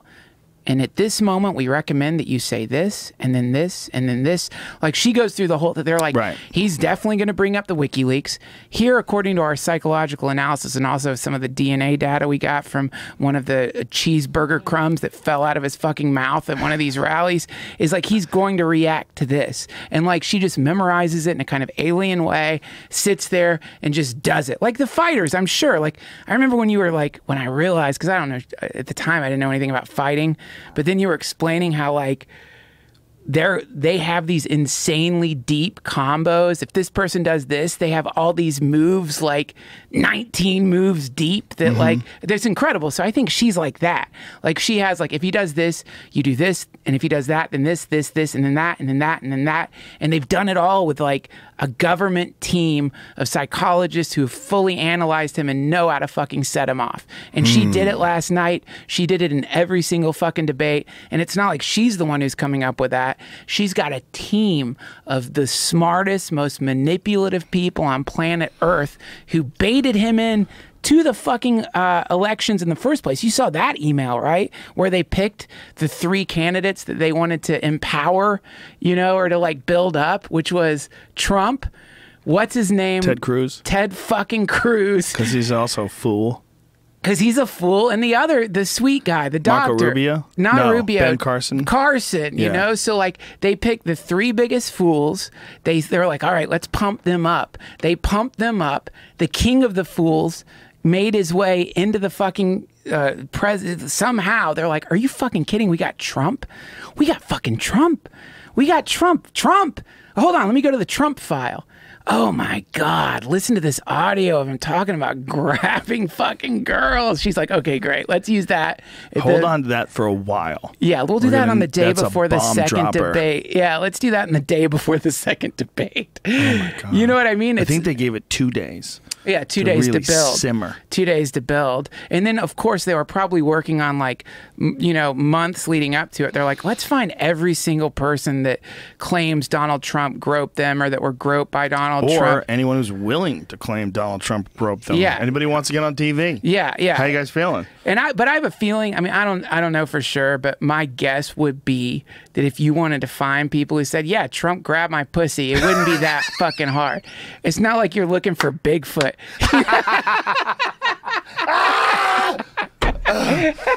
Pretty easy to hunt them down would be my guess, right? Yeah. But so it wasn't like a hard thing to do. It's a breadcrumb trail. Yeah, very simple, very easy. And so it's like when you realize like that, then you start feeling this weird compassion for him. You're like, my God, even with all his like maliciousness and like weird perviness and stuff, ultimately he's like a fucking bull that got put into a goddamn ring with a matador who's been doing this kind of bullfighting for like 30 fucking years, for better or for worse. And we're watching what we saw last night, I guess. And what's interesting about it, a big part of what's interesting about it is he came really close to winning. I mean, he's still in the neighborhood of winning. Right. Plus or minus 11 points. Or what that means is between now and how many days do we have until the elections? 21 days? Listen, man. A lot of crazy shit can happen in 21 days that can shift people's opinions. No, but apparently, again, from all the stats. Now, look, man, Don't say any of that stuff because you don't even know if it's true. They're all just talking on TV and they're brainwashing all of us to let us think that they know who the fuck's voting. They're not talking to you. They're not talking to me. They're not talking to Jamie. I don't think they know nearly as much. You think it's a massive cover-up? No, I don't think it's a massive cover-up at all. I think a lot of what happens in the polls does reflect how the United States feels. But there's no way it could be 100% accurate because it's not polling 100% of the people. And I think part of the problem with those polls is once you read the results of the polls, Hillary Clinton is ahead by 16%. Everybody just starts saying, well, Hillary Clinton's got it in the bag. I've seen the recent polls. And you even start thinking and voting towards that goal. Like people who might have voted for Trump go, I don't want to waste my vote. I want to be on the winning team. You know, there's a lot of that going on. I think really though, man, like if people like the effect that actually has is people who might have been terrified of Trump being president. Oh, yeah. If they're like, she's already ahead by 12%, I'm not going to fucking drive out to the polls to vote. They don't come out to vote. Like it would serve her more if there was some collusion between her and the media, which according to the Podesta emails, there certainly has been. There's like, you've got one of like the editor of Politico. You saw that one where he's like, fuck it, I'm a hack. Yeah, he said he's a hack. Yeah. Isn't that crazy? Crazy. So like, yeah. I don't know if it was the editor. I don't remember which guy it was, but the point is, I think it's a pretty safe bet that she's going to be the next president. And I don't think that data that we're getting is necessarily some kind of collusion between Not saying it's collusion. I'm saying it affects the event itself. I'm saying that even if you do legitimately, objectively poll a group of people and you get a result from that poll, it's not really representative of 100% of the people. But once you start thinking that it is, and once people start deciding that it is, it has a massive impact on how people vote. Well, I gotta tell you, man, before the fucking buses go riding through varying neighborhoods and scooping up illegal immigrants, and before the fucking abortion cops start arresting fucking women for getting abortions, and before all the insanity that like apparently he's gonna do starts happening.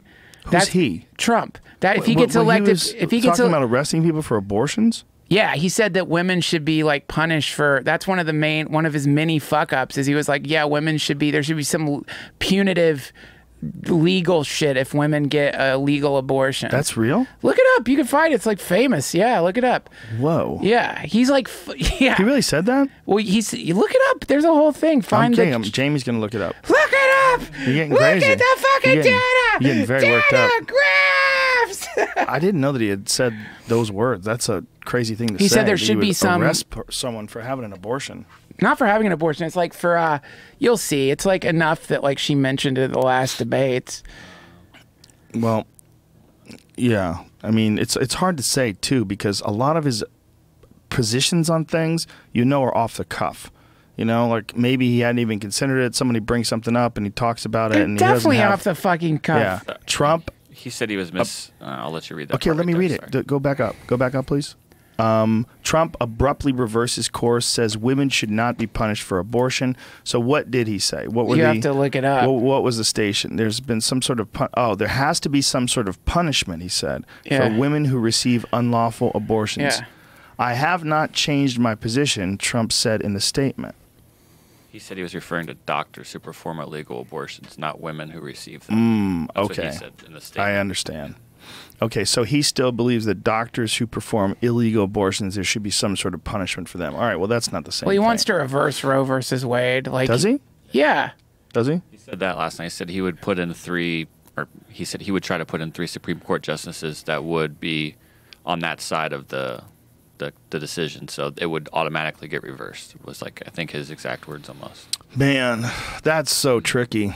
That's deciding what people can and can't do with their body. And people go, it's not that, it's a baby. It's not always a baby. Sometimes it's a bunch of cells. When it's 10 cells, is it still a baby? Like you could get an abortion 10 cells in. Is that an abortion? I mean, I do not know. I'm legitimately asking. Meanwhile, at what point in time do you get to tell someone that they have to remain pregnant? But think of the irony that fucking pro-abortion Hillary Clinton is anti-marijuana. So she's like, I'm going to tell you, no, it's not our place to say what a woman could do with her body, but I'm going to fucking tell you what you can put into your body. I think it is the government's place to say that. It's like, well, what the fuck? Like, she's doing it for profit, 100%. That's the only reason why the banks want her to do it in the first place. Why else would the banks be concerned about marijuana? Are they in the marijuana business? What the fuck is going on? Why would banks want her to be for marijuana laws? Like, that doesn't make any sense. I don't get it, man. It's I would all expect a lot of bankers love weed, so it doesn't make sense. I guarantee you I know what it is. It has to do with banks having interest in pharmaceutical companies. The company that makes fentanyl, we've talked about this ad nauseum, they're spending hundreds of thousands of dollars in Arizona to try to stop the medical, or not even medical, they're trying to do recreational marijuana from being passed in Arizona because they know that it's way cheaper, way easier, and way more effective pain relief. It's going to fucking cripple their creepy-ass business. Yeah. And guess what? No physical addiction properties. Some people get addicted to it, but they're the same people that get addicted to a lot of stuff, folks.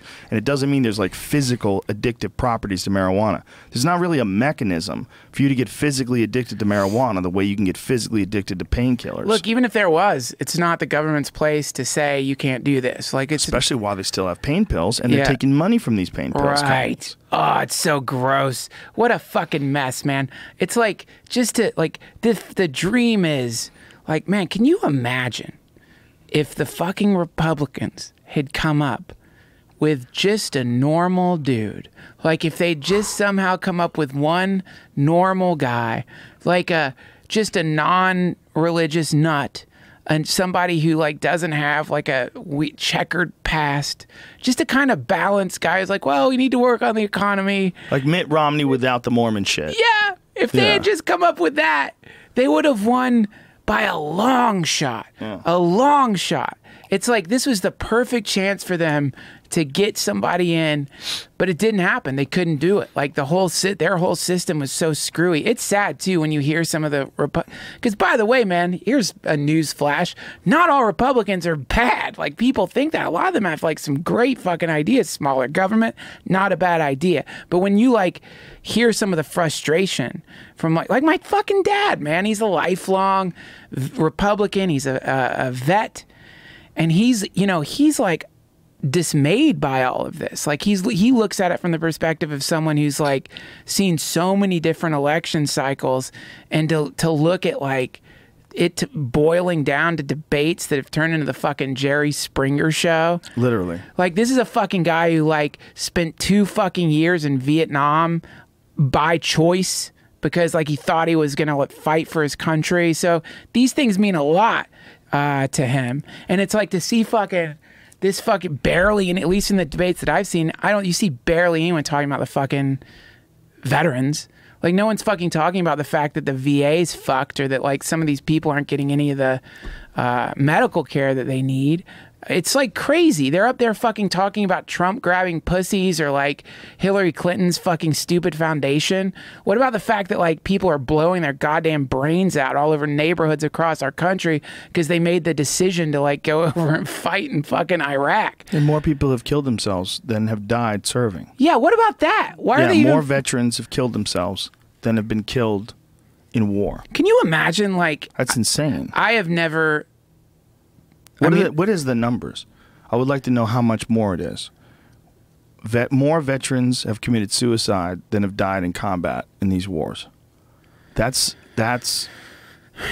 unbelievably shocking. Dude, and the fact that they don't talk about that at all. Hardly at all. And it's like to just imagine like, and by the way, here's another thing, man. One thing you don't hear about, like we hear about like, you hear about the, we do hear about PTSD a lot, but like I don't think people realize the impact that PTSD has on a family. Like the impact of your dad or your mom being completely closed off. Because like when you get PTSD, you develop these crazy survival mechanisms, so you try not to feel as much anymore. So you get numbed down, you become an alcoholic, you become a drug addict, you have difficulty expressing emotions. You're a fucking mess, man. And like by the way, with all due respect, but you're not, PTSD is a very difficult disorder to have, right? So it's not just impacting the vet, it's fucking the entire spreading out into the communities and the neighborhoods and shit. And the fact that like I just imagine being in a family that's been, God, that's so fucked up. Suicide surpassed war. So make that a little larger, please, Jamie. So there's 17 to 22 every day. Make that a little larger, please. Wow, look at that, man. Jesus Christ, this is really incredible. 46% of the, look at this, the fighting in Iraq and Afghanistan accounted for anywhere from 1 out of 3 deaths in the military from 2005 to 2010 to more than 46% of the deaths in 2007, according to the height of the Iraqi surge. During the height of the Iraqi surge. More than 6,800 troops have died in Iraq and Afghanistan since 9/11, and more than 3,000 additional service members have taken their lives in the same time, according to Pentagon data. Now, so keep going now so we can find out where that's it? Yeah. Wait a minute. Hold on a second then. Go back to the bottom of that, please. It says more than 6,800 troops have died in Iraq and Afghanistan, and more than 3,000 additional service members have taken their lives. So how is that the same amount? Go back up to the title? That doesn't make any sense to me. Is this a bad article? Suicide surpassed war as the military leading cause of death. What that means is currently. That doesn't mean like all told. Right. I think this is an old article, dude. It's currently that, which would, but still, fuck, that's so dire, man. Yeah, this is a couple years old. Go and find if you can, please find a more recent. Because I think what they were saying is suicide. Yeah, suicide has caused more American casualties than wars in Iraq and Afghanistan. There it goes. Okay. Yeah. Okay. So what are the numbers there? Jesus Christ! Veterans experts estimate that 17 out of the 22 daily suicides involving vets not enrolled in the VA's healthcare system. Jesus. 27,258 of those we honor for their service on this Veterans Day have died by their own hand. 27 fucking thousand people. Whoa. What? That's from how many wars? How many years? It's still a lot too of fucking many. people. It's unbelievable. Anyway, man, the whole thing. But it's not unbelievable, right? It's very believable. Like it's an empty existence to be having sent over there when you're 17 years old and you're fighting for a war that a lot of people don't believe in. You wind up killing people you don't even know. And you come back all fucked up and PTSD'd out, and then you don't get any help. Yeah, you don't get any help because I think maybe part of PTSD is you don't want to reach out for help. So that's like part of the disorder is you're all numbed down. So like, yeah, man, not to mention many of these people have brain trauma. Like they've got like, there's a lot of, anyway, I'm sure that if you're sitting in if you're in a family that's been impacted by that and you're watching the debates, because for me, like I watch the debates as a form of entertainment. To me it's kind of it's like there's something in it that's like grim yet hilarious, and it's like interesting to see this kind of unraveling of our political system in this way. But man, it's like when you just spend a little bit of time thinking about how the whole machine is like impacting families in the most fucked up way, man. A lot of kids, they don't know their dad has PTSD.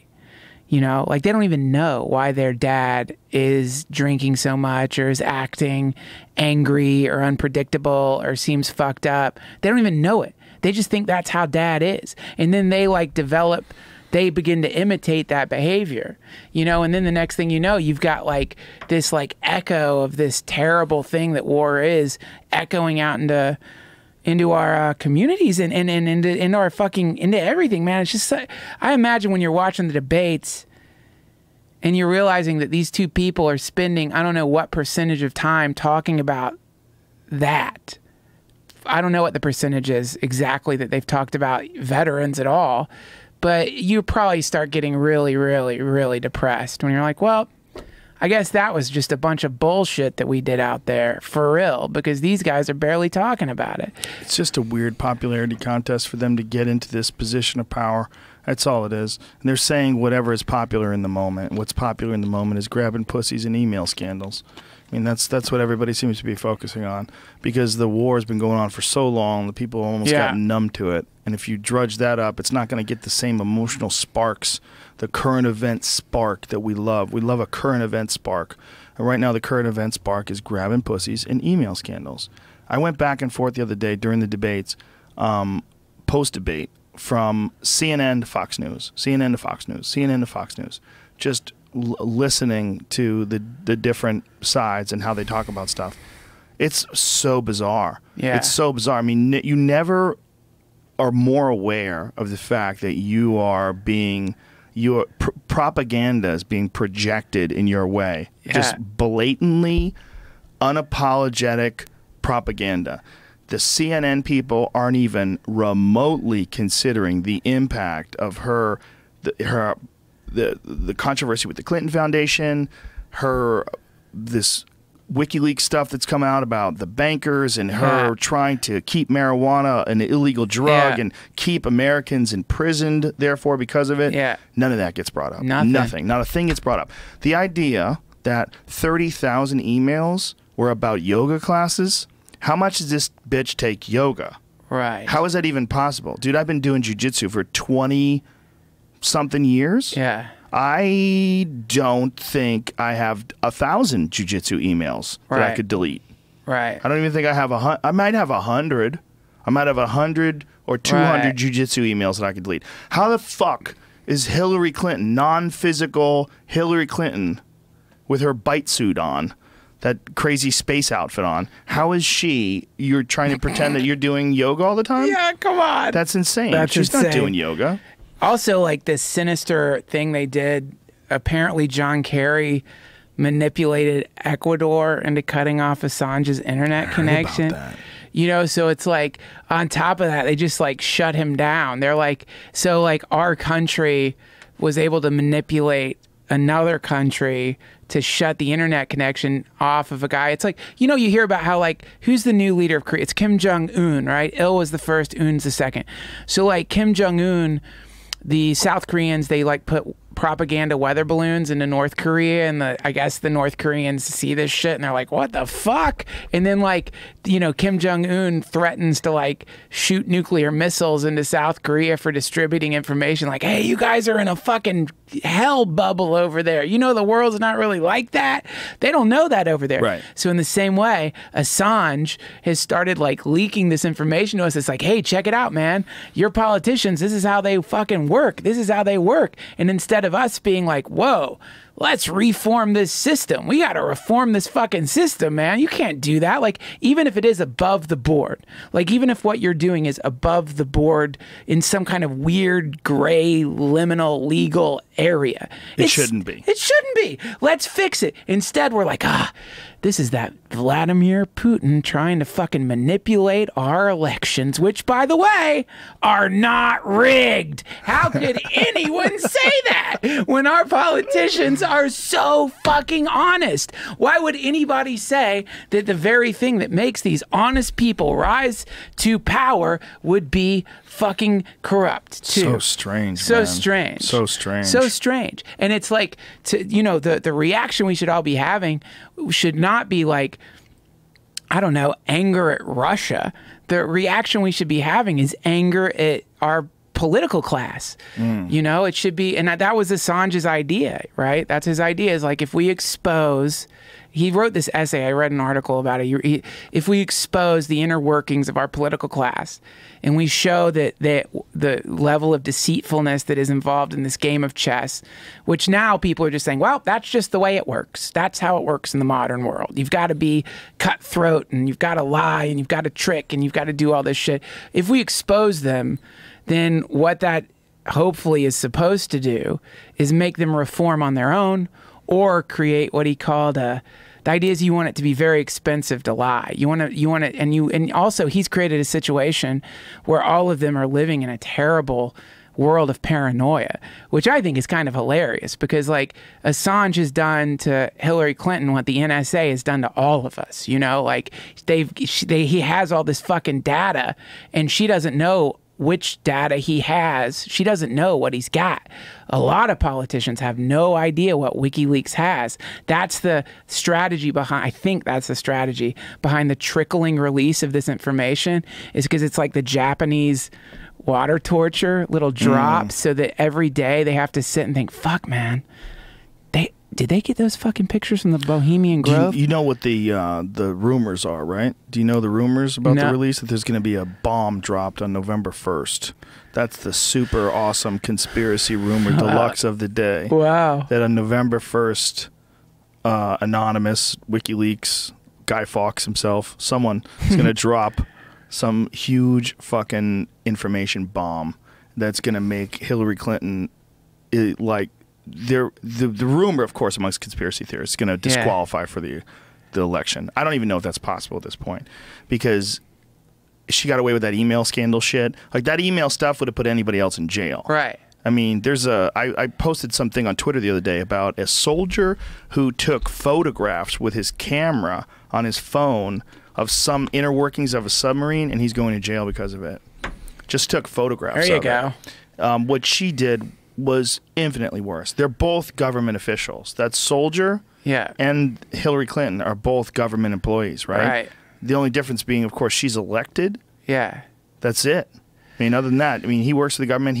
But his responsibility to adhere to the rules has way more consequence than hers. What she did with those emails, like, no one is denying that it was illegal.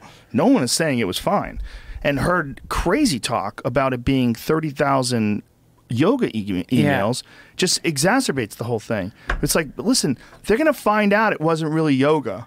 And then what? Then what are you going to say? What are you going to say? Yeah, there were some yoga emails. There was 2 of them. There's 2 yoga emails. Yeah. And then there's 28,000 about Benghazi. Right. Right. Then what happens? There's I 28,000 don't know, about man. using drones on Julian Assange. I mean, she wanted to drone him. Yeah, well, I mean, by She the might way, have been joking. I'm not defending either of these creeps. They're creepy to me. Both of them give me the fucking heebie-jeebies, man. But like, Not Julian Assange. You're talking about Trump and Hillary, right?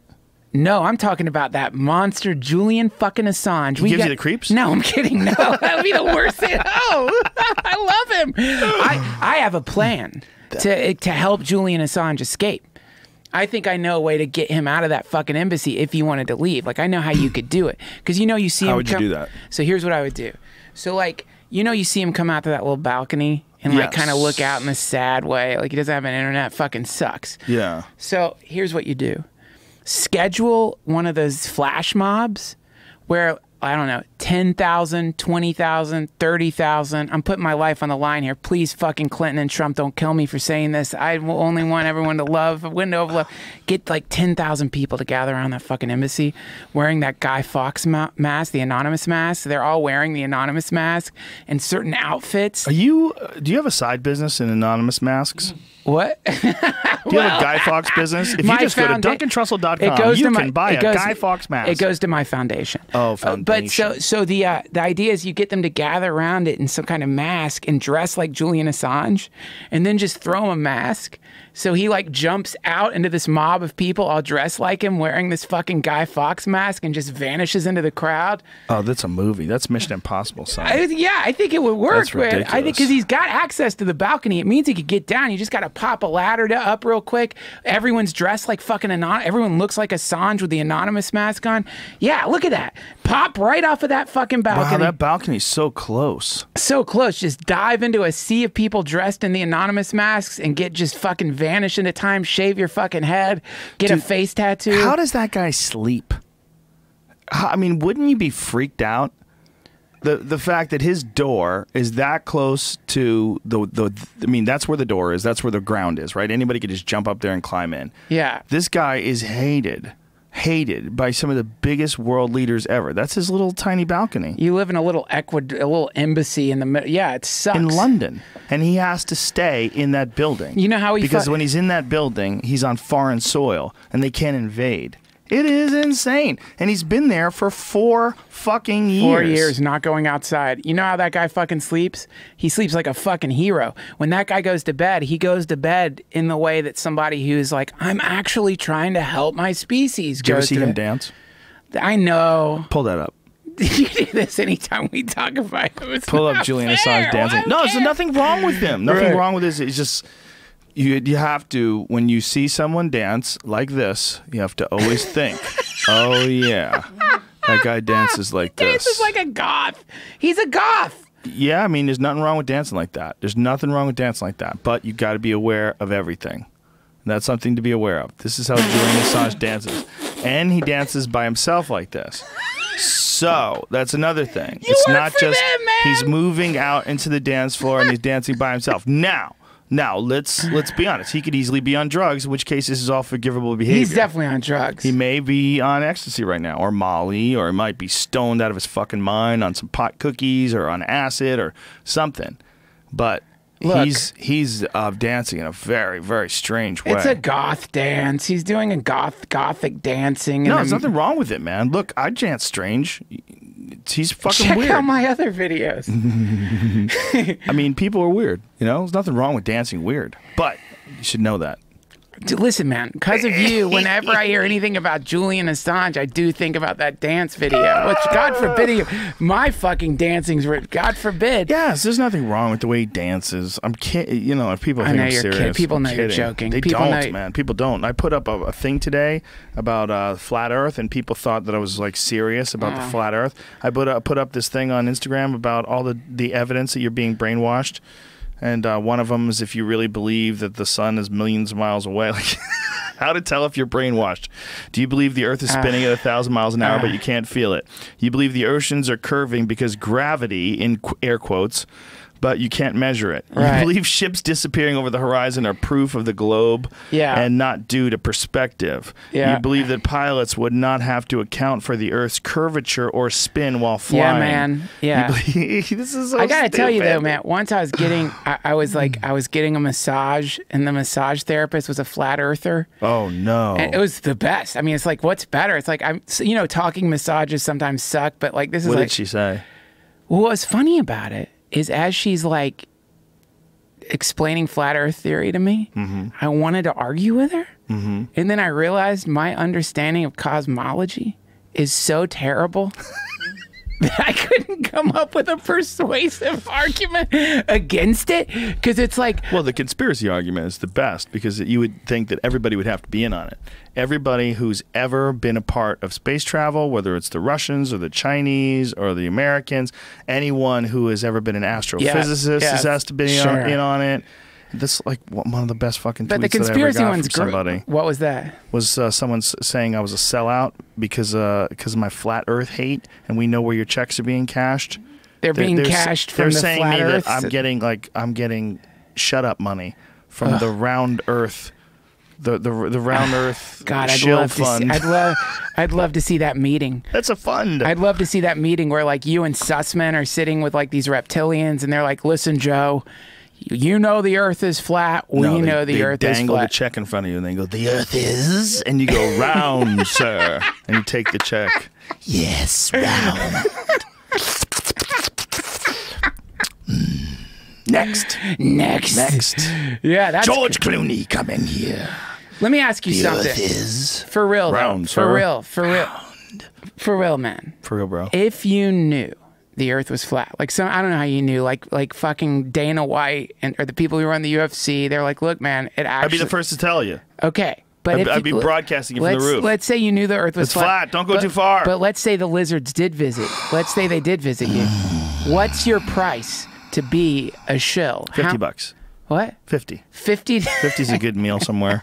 Get a steak, glass of wine. I don't ask a lot. I don't want to die. Look, you guys are lizards. You're lizard people. You're all powerful. You're gonna run this thing anyway. Just $50.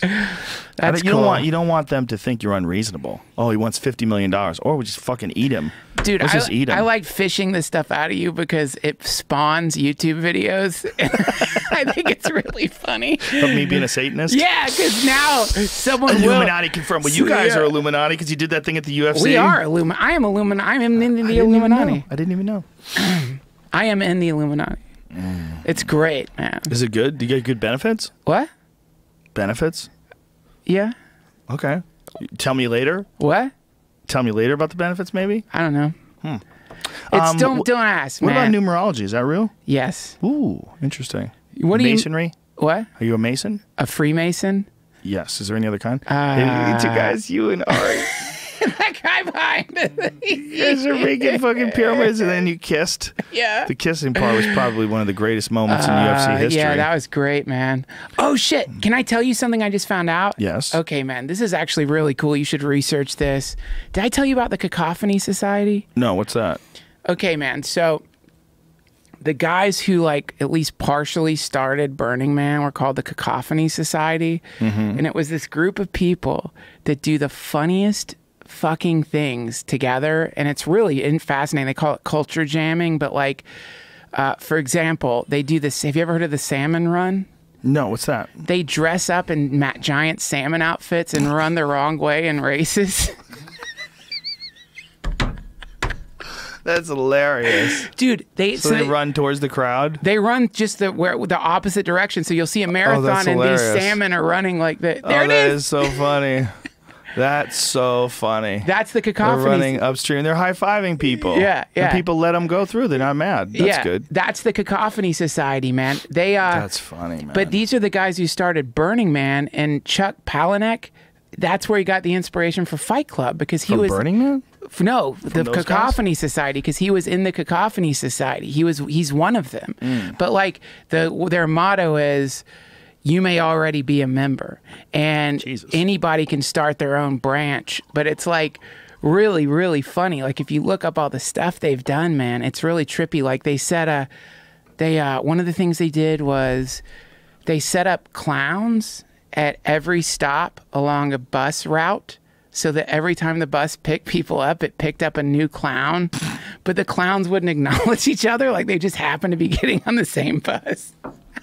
How fucking strange. It's cool though, because what it like, I mean, I'm not going to try to get into their theory about it, because they actually have a pretty deep philosophical, like, or it seems to be a fairly deep philosophy that a lot of it's really hard to understand for me. But Dadaism is part of it, and this concept of this thing called the zone. Actually, Hakim-based temporary autonomous zone is kind of related to this idea that you can create these little bubbles that temporarily sort of where the normal rules of society just don't exist in that moment. And so people who get to be in that bubble with you get to experience a kind of respite from the never-ending flow of society, which can produce like huge changes in a person's life, to suddenly no longer be afflicted with the humdrum, normal, day-to-day, materialistic, consumeristic bullshit that we call everyday life, to create a tiny little bubble where that doesn't exist, and where you're like, there are two rules.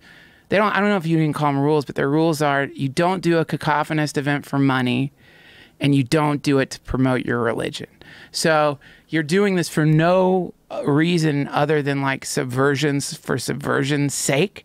So there's no, the profit that you're getting from it is just the incredible moment that you find yourself in a salmon outfit running the opposite way. But what it does is it temporarily disrupts the hypnotic trance that a lot of people are in. Like when they're living, you know, you're just in and this is on by design? That's what they're trying to do, or they're just having fun? It looks like they're just having fun running against the crowd of marathon runners, and they're in salmon outfits. Yeah, it is for fun, but then there's like theory behind it. It's so not, they've actually, like, this is something that they've written out and contemplated and acted on. There's a great book called Tales of the Cacophony Society that I'm reading that's so fucking funny. How long have they been around for? They've been around since they're pre-Burning Man, so I guess they've been around for like mid-'80s or something like that. And prior to that, there was something called the Suicide Club, they're an offshoot of this group in San Francisco called the Suicide Club, which was like an actual secret society that if you wanted to be a member, you had to get your affairs in order, like you were going to commit suicide. Whoa. Yeah, it's really cool. And like, really cool. But then the Cacophony Society sort of emerged. Their history is fucking hilarious, though. The history of them is so funny. And like, if you look at like the early Burning Man that the Cacophonists were involved in, holy shit. They had like a drive-by shooting range. So like they would like drive in cars blasting at targets. Dude, they were launching flaming fucking pianos out of catapults out in the middle of the desert. Oh like, my God. Like they were, and people were getting hurt, man. Like I wonder why. Yeah, but like they were like, you know, they were badass. And it sounds like if Hunter S. Thompson started a religion. Exactly. That's a great way to put it. And I'll tell you, man, he probably knew of them. And if he didn't know of them, he would have been like, oh, I'm one of them. And like, you could be one of them. You don't have to even join up. You start your own. We started a branch. When? Today, right? Well, when did we start one? Well, we just started a second branch. I started a branch. With who? Well, it's called the Ukrainian branch of the LA Cacophony Society. And why Ukrainian? What? Why Ukrainian? Well, we had the last meeting. We had our final meeting at Gelson's on Hyperion. So you guys have meetings? Well, we had our last meeting. So we had the final meeting. How many meetings did you have all told? One. Who's we? Me and a bunch of people. I just put it out on Twitter. Who are the people? Me, Brendan Walsh, and then like a group of like some other people from Burning Man who I know, and then just some people who responded to the tweet. But you guys all met at Gelson's in pajamas. We met at Gelson's. Gelson's noshing and imbibing bar in pajamas. Oh my God! And then we did. So the plan was, we met there, we had drinks, and it was automatically it was so weird driving to do it. Like I'm like, well, you definitely have lost your mind, man. You're out of your fucking mind. Like this cacophony idea, it's crazy. I don't know why you're fucking doing this. So I ended up thinking like, you know, you feel crazy driving to Gelson's in pajamas. So we fucking you get there, and all of a sudden, the people at the bar are looking like, what the fuck is happening? Like, suddenly there's this group of people standing at the bar in fucking pajamas, and then what do your pajamas look like?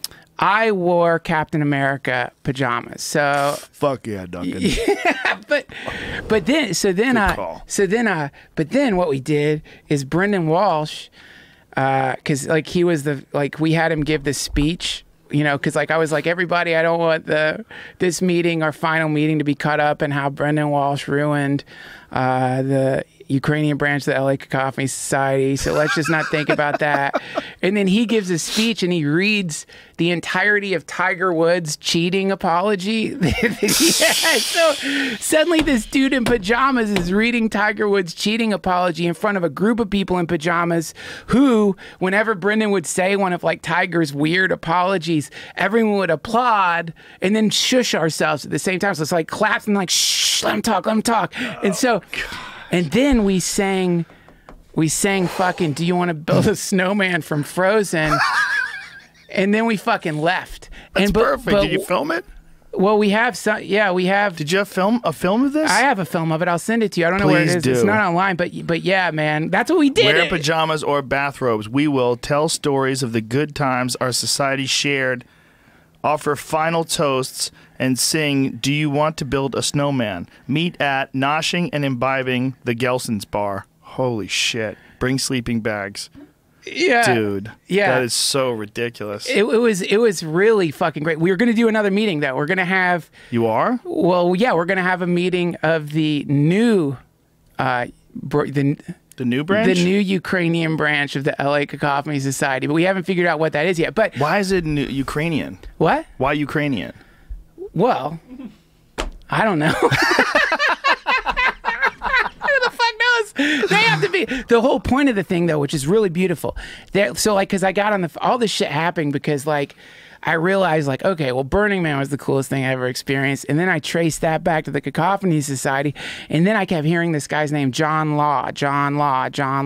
So, like, I found him and I emailed him. And then he just wrote back, like, yeah, just call me. Here's my number. And then I called him. And then we started talking about how what the events were like. And he said, the main thing about it is inclusivity. He's like, this is what makes it so cool, is that we like, that if you really form a branch, this is more of an experiment, but if you really do it, then everybody who decides to participate, they come up with their own events, you know? So like everyone's like, all right, we're going to be doing this next Tuesday. If you want to come, come. If you don't come. The following Tuesday, we're going to be doing this. But there's no like pushing people out. It's like if whoever wants to be involved, let them be involved. And then everyone kind of gathers together in this little weird bubble that forms, which is like, dude, when you're in pajamas at Gelson's watching people, it's what we were talking about earlier. What is the sane way to live, right? So when you're in Gelson's wearing pajamas, singing "Do You Want to Build a Snowman?" and you look out and people are kind of like walking with their shoulders down to buy their evening groceries and they're just kind of like look over at you, they get the biggest smile on their face. They don't know what's fucking happening. We don't know what's happening, but it feels so cool. It's like a really like exciting moment of like really minor rebellion that has no impact ultimately in the flow of society. But in that tiny moment, it's like, fuck, we're in zero gravity here, man. Yeah, I mean, a coordinated effort like that with a bunch of people in pajamas singing "Do You Want to Build a Snowman?" out of nowhere would make everybody smile. Yeah. It's one of those, like, what in the fuck are these guys doing? Yeah. And dude, you'd look over because like it was right next to the deli. So like people were like sitting at the deli pretending to like be eating their dinner, but they kept looking over at like Brendan giving the Tiger Woods speech. But that's the other, that's the other cool idea that they came up with, man, which was, it's like the way we do entertainment right now is so weird because it's like, and I guess thank God for it because it's our jobs, but like people pay a cover and they go in and there's the audience that sits and the audience that, and the comedian that talks or the entertainer that talks, and there's this weird distance between the two. And it's like, so that relationship between entertainer and entertained, their idea is like, let's merge it together so that we're entertaining each other. for no reason other than like, let's just fucking get together and like see what happens, you know? Now, this was a non-risky thing. Like a lot of their thing is like elevate the risk, elevate the risk, elevate the risk. To the more you elevate the risk, the more it's like a crucible kind of that really brings people together, which is, I think, the idea of taking people out to the fucking desert originally. It's like, let's just take a group of these people. Launch flaming pianos with a catapult. I want to bring up, before I forget, Brendan Walsh is one of my favorite stunts that he did. This gives you an indication of what kind of sense of humor he has. He put a fake Whole Foods sign in Silver Lake. Yeah. He wanted people to think that a Whole Foods was coming to Silver. I mean, there might be one now, but he did this a long time ago. Yeah. And there was a lot. It was an empty lot. So he had a sign made with the Whole Foods logo, put coming soon on it. Yeah, there it is. And he set it up on the fence, and people were so psyched. Yep. That is Brendan Walsh, man. That's what his sense of humor is like. It's so cool. And dude, that's why when I read this book, look at this right there. Look at the top of it. Did the Silver Lake Whole Foods Hoke prankster reveal his plans on a podcast? Oh, he did it on What the Fuck with Mark Maron. That's when he revealed it, I guess. Yeah, yeah. He's so fucking funny. He's so funny, man. He's such a trip. He's so, and dude, he commits to this. The other thing that he does is he fully commits to this. And I mean, I'm not saying, like, he does a lot of stuff and he doesn't care if people know. And that is, to me, another really cool thing about him. He's a funny comic too. Yeah, he's a funny dude. He's all around funny dude. Like funny dude for that kind of shit. Just the way his mind works. What did he do recently? He went up somewhere. I want to say it's the Improv maybe, and he had them introduce him as one of his friends. He went up and he did that guy's act. He told that guy's jokes. He pretended he was him. That's so good. He's so fucking silly. He's so silly. Yeah, and he commits 100%, man. Because like when you're standing in fucking pajamas and a goddamn Gelson's reading Tiger Woods' 10-minute cheat speech and you don't back down, it's cool. But anyway, yeah, Tales for the Cacophony Society. You guys look into it, man, because it's pretty cool. And anyone can form a branch. Anyone listening, you can start your own branch. You could just do it, and it's really fun. Sounds like fun. I don't know about the Ukrainian thing, though. Well, why? They might have copyright on that. What? You might not be able to call something Ukrainian. Well, that was our last meeting, so it doesn't matter. It's okay. over. Well, you resolved your differences with the Ukraine, so we'll let it go. Yeah, it's over. You know, you were talking about Burning Man before the podcast. We were on the phone and we were talking about it, and I said, dude, we shouldn't even talk about it until we talk about it on the podcast. Right. Because you were ranting about Burning Man as if you had seen the Messiah. You found utopia. Yeah. No, it wasn't an ear beating at all. No, it was great. Look at that picture. That's amazing. Isn't that fucking cool? Like right behind that is this incredible, just never-ending field of art. So behind that, those lights are all LED lights shining on the fucking art that people are spending all year building for no other reason than to fucking bring it out there and give people like just beautiful art. Like I had no idea it was so lit up. Oh my God. I mean, that you can't the crazy thing about Burning Man is you can't capture it in pictures. Like you've just got to go there, because if you see the pictures it kind of seems ridiculous or dusty or whatever, but my God, man, we should do a documentary. Has anybody done a documentary on Burning Man? Yeah, there's right? tons of people who come there. Right, but we should do a documentary on it. Dude, how about this? How about just we should take someone to Burning Man that would never go to Burning Man. I have an idea. Alex Jones. You just come. That's all. No documentary. You just come and we'll spend a week having fun there. Because, dude, here's an example. This is one of my favorite fucking places there. It's called... So it's all free bars. Like there's just bars. People put up free bars. It's free booze. Nothing. No, you can't buy anything there. So one of the bars, and forgive me if I say the title wrong, because now it's a little fuzzy in my mind. It was my favorite bar, and it was called something like the Ministry of Disinformation, but it's set up to look like an information booth. And so we're riding by on you ride around bicycles. My friends who have been there forever, they're like, dude, go to that bar and they'll just lie to you. Like that's all they do. The bartenders just lie to you. That's hilarious. So like you go there and you sit and they're so good at lying. to the point where, because everyone knows that they lie. So people come there to get lied to. And so like you go there to get lied to, but they know everyone knows that they're lying, and they lull you in to thinking they're done with the lying part, right? So like we're sitting there drinking, me and Cora are sitting there drinking, and like, you know, the guy's like made some pretty obvious lies, and then we're drinking. He's like, hey, so we really feels like, oh yeah, okay, now we're just talking like friends. He's like, so hey, do you guys want to try some vodka that like I homebrew? And we're like, yeah, we'd love to try some. And so like he pours it and we drink it, and we're like, wow, this is actually really good, man. You could probably sell this stuff. Like, are you gonna start selling it? And he's like, yeah, we worked out a deal with South Korea. You slap an American flag on anything out there and they'll buy anything. And we're like, wait, oh, wait, you're still lying to us. Like, you didn't make this vodka. You're just lying. He's like, no, I'm serious. Look. Then he pulls his phone up, and there's pictures of, like, this is the still that I used to build it. And it's this ridiculous still that, like, definitely isn't like a fucking still. Like something from the Dukes of Hazzard. Yeah. And then you realize, like, oh, my fucking... And then you're like, you're still lying. Like, you haven't been telling the truth. And he's like, listen, man, I'm not good at lying. Like, I just, like, my friends do this thing. Like, I come here. I'm not good at lying. I just tell the truth when I'm up here. And, like, other people will lie to you here, but I definitely don't do that. So they go deep and they commit. And it's not malicious. It's real. It's a very funny thing. And that's one tiny little part of it. Like, imagine that spread out over and over and over and over again with just different types of, like, bars or art. Right. Imagine, like, let's say, and you know I don't take psychedelics, and if I talk about it on the podcast, I do it as a joke because I want to seem cool.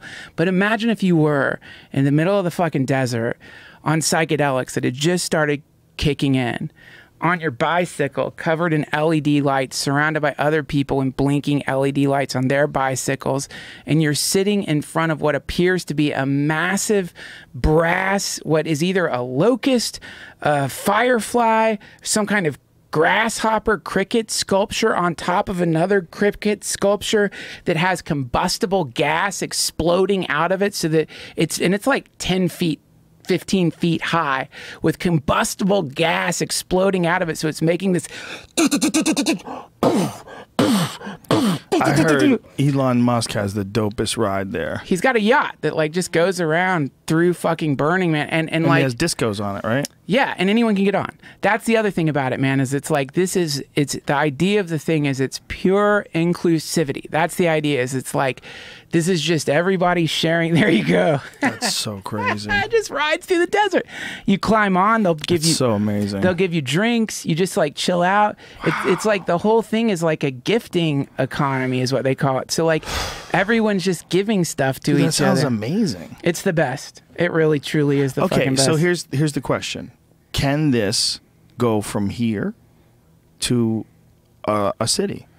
Can you develop a city like this? Well, they do have. So like, I think the answer to that is right now probably not. But why not? Because it's resource based. Because it's more like, okay, imagine like a flower that once a year blooms. Right. So that's what you could say. That's maybe what Burning Man is like during the year.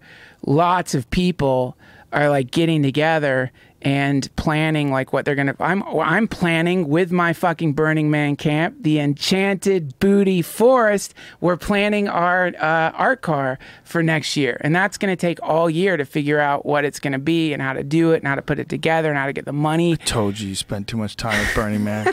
You fried your fucking brain. It's become your life now. It's every year is just downtime, Burning Man. Well, no, I mean, I will say, I mean, I know it truly is the most embarrassing thing. I know I sound like that guy in that brilliant YouTube video that someone made parodying the ear beatings that Burning Man people give their friends. Have you seen that? No. Oh, is it amazing? Please pull this up. No, we can't play it. We'll get yanked. Oh my God. Look up. So look up the YouTube video. So how was Burning Man? And it's like this guy in fucking goggles and Burning Man attire being like, how was Burning Man? You're going to ask me, how wasn't Burning Man? It's a better question. It's everything. Because you really do, like when you're there, you're like, oh my God.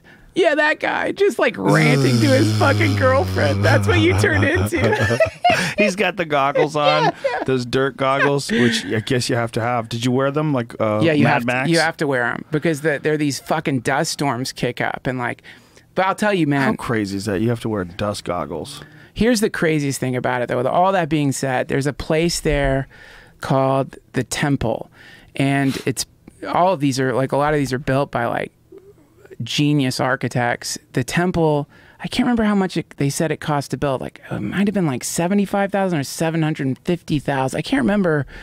It's this incredible, like, you can pull it up. Look up the Temple Burning Man 2016, or you can look at all the different versions. There. That's it. So everyone's like, go to the Temple, but it's really heavy when you go there. So we didn't even know what they were talking about. So you pedal in and you see people standing in front. Like, people seem to be crying. People are hugging each other. Dude, you go into that thing, and it's filled with pictures of people who've died that year before. Baby clothes, pictures of dogs, pictures of like, it's where people go to burn to grieve for people who've died in their lives, man.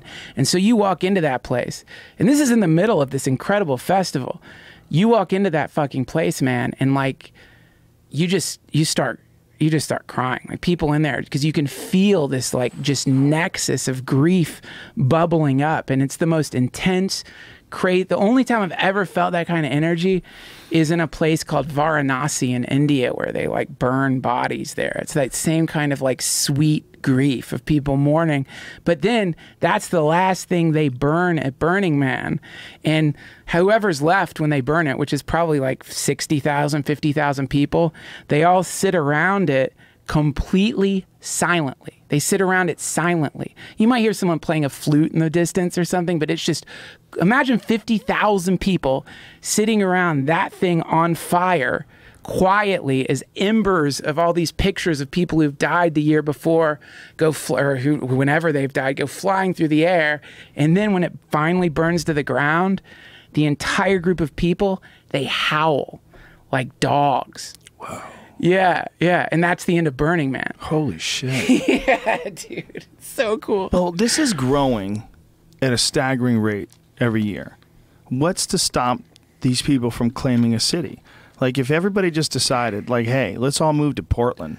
If all those people that are Burning Man type folks just decided to try to have the same sort of impact on a community, that's not outside the realm of possibility, right? Well, it's already happening. Where is it happening? Well, it's happening wherever there's people who've been influenced by that festival who come back into the world and try to not be such selfish shitheads when they're in the world, or maybe try not to waste so much stuff. Or like, it's also happening because you like realize like, oh fuck, this is not only a festival, this is preparing for the fucking possible economic collapse. Because if we can all get together and survive in the desert in this way and work together, then there is a possibility. You know, actually, I went to see Alex and Allison Gray. They were painting at the Dr. Bronner's camp. They were painting a mural there. Dr. Bronner's soap? Hemp soap? Dr. Bronner has a camp there called Yeah, Dr. Bronner's soap. They have a camp there called Reformation, right? And so they basically are just hosing down all these filthy, like, Burning Man people out in the desert to clean them up, right? So, like, after they hose them down, there's they've constructed a tent where there's a DJ playing music, and it's dripping water down, and everyone's naked dancing, and Alex and Allison Gray are painting this beautiful mural in that tent. And so, like, Cor and I went to visit them, and we walked up, and, like, those guys are so fucking cool, man. But then Alex, like, was talking to me, and he's like, you know what this is, right? And I'm like, what do you mean? He's like, Dr. Bronner's family was in Auschwitz, where they had the showers. And so this is the opposite of the showers at Auschwitz, because it's like naked people in real showers dancing to music in this, like, fucking super loving environment. So their idea was to mirror the Holocaust, or to create, like, not that you could do that, but to create like some, like a response to it that was like, here's what it could look like. Instead of gassing people, there could be a DJ dripping. Yeah, that's what they do. They spray you down. But anyway, man, like, one of the things Alex Gray was saying is like, this is the seed of a global civilization. Well, it seems to be. It seems to be that. Could be. There's something going on, man. There's a shift. There's a consciousness shift. I mean, there's far reaches on both sides. I mean, there's people that are resisting it hardcore. There's a lot of hardcore Trump fans that are resisting, illegal immigrants, and they want hardcore like Republican values. There's a lot of people that are like still clinging to that. But then there's a lot of people that were going the Bernie Sanders way too. Yeah. And there's a lot of people that are realizing while you watch these two duke it out like King Kong versus Godzilla. Yes. What's interesting is the real loser is the system itself. Our confidence in the system. Our confidence in the system is at an all-time low. And people that are your age and older people, like me, I'm 49. What are you, 43 now? 42. 42? Now, we're considered, 42. We're like middle-aged folks. Yes. Whether we like it or not. But we grew up with no internet, and then we were exposed to the internet, and now we're seeing things like WikiLeaks. The kids of today, they're going straight WikiLeaks from fucking high school, right? They knew about that in high school. They watch all the videos in high school. Yeah. Those are the ones that I get the most upset about when someone posts a video about the flat earth or any kind of fucking stupid shit where you're going to waste a lot of time paying attention to nonsense. Right. Not the world's goddamn round. They have a lot of video of it. You can go around it in a satellite. You can go around in a jet. It's not a fucking hoax. Right. Stop thinking about that. It's a waste of time. Yeah. There's a lot of other shit to concentrate on. But you'll get lost in that. You'll get lost in that. And that upsets me. That pisses me off. Right. And I've been responsible for it myself. I'm sure on this podcast we've said a lot of shit that turned out not be true. Certainly, but usually our obsessions are temporary. But I think hopefully, I like what you said, that the system's kind of shortchanging itself. It reminds me of I just watched. It's on Netflix now. It's Louis Theroux's Crazy Weekend, I think is what it's called. And you saw the one with Al Sharpton. Yes. And he's talking to Al Sharpton, and he's like, "I feel like I let you down by not getting arrested." And Al Sharpton's response was, "You let yourself down by not getting arrested." And then at the end of, I don't want to do a spoiler, but spoiler. Yeah, you know what, man? Now I'm thinking I didn't see that one. I saw a bunch of it. I binge watched before he came on the first time. The fucking this episode is about black. What are they? Black power people? Blacks? I don't know. Black Lives Matter? No, it's like before that. This is like Nation of Islam. This is like one of the guys Louis was hanging out with was like a hardcore, like he hated white people. White people are the devil. You're the devil. Like, but he was actually really sweet at the same time. You know, he's like really smart too. This is a guy, I can't remember his name, Dr. Khalid. He actually. I looked him up because I was really wanting to like follow him on Twitter, but he died of an aneurysm. But whoa, what a crazy, hardcore, charismatic guy who wants like the United States to give back a swath of land to black people so that they can go live there. And like, but Louis Theroux is such a likable guy that you could see that they were both kind of liking each other when they weren't, you know what I mean? And it was really sweet to watch and really cool. But you could also see that he was being moved by recognizing how much a lot of these people have gone through and how fucked up it could be. And this is before any of this shit happened with the recent police shootings. This was another police shooting in 2001. And they were going to go march about, and Sharpton was going to get arrested. But then, so anyway, like Sharpton was like, you let yourself down by not being part of this, by not getting arrested. It's like, it's true, man. While these people are up there fighting like those fucking goddamn cats that the Crow lured into a fight, while they're up there debating and fighting and our eyes are fixated on that, we can easily lose track of all the stuff that we have definite control over, which is we don't need to be so selfish.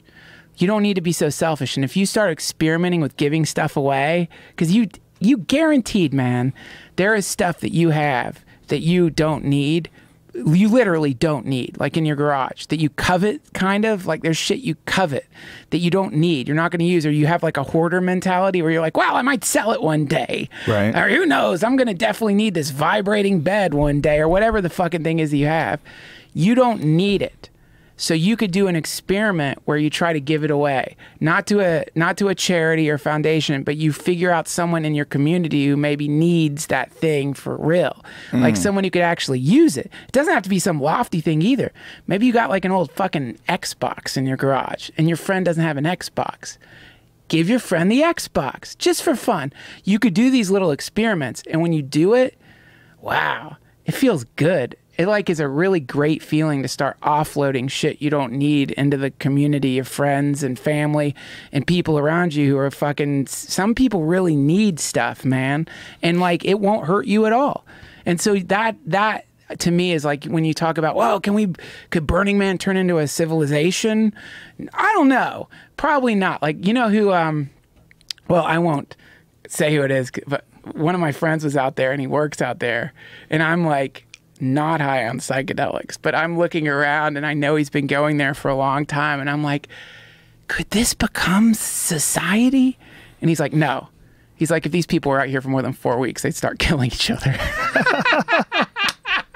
Now, He's probably right. We're not ready for that yet. We're ready for a couple weeks at a time. A couple weeks at a time, but it's only 52 in a year.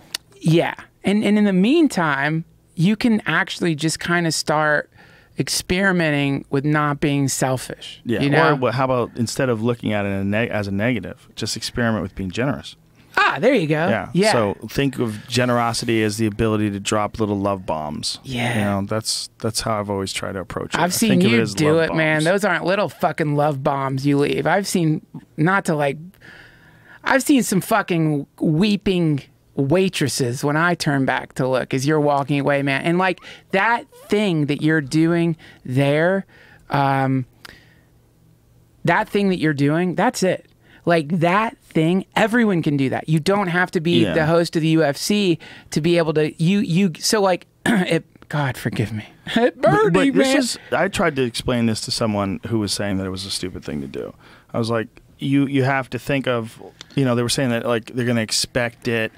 Every time a rich person goes there, they're going to expect larger tips, and it's really not proportionate to the service that they've given you. But you can make someone happy. It makes someone happy, and you don't feel the difference. The difference between you leaving a one number on a check for a tip, and they go, "Oh, that was a good tip," or another one, and they go, "Holy shit!" Like now they feel really good, like they just got a gift. Like that's what the tip thing is. The tip thing's a gift. That's it. I mean, it's one of the rare things that we have in our culture where you could express gratitude in a numerical amount.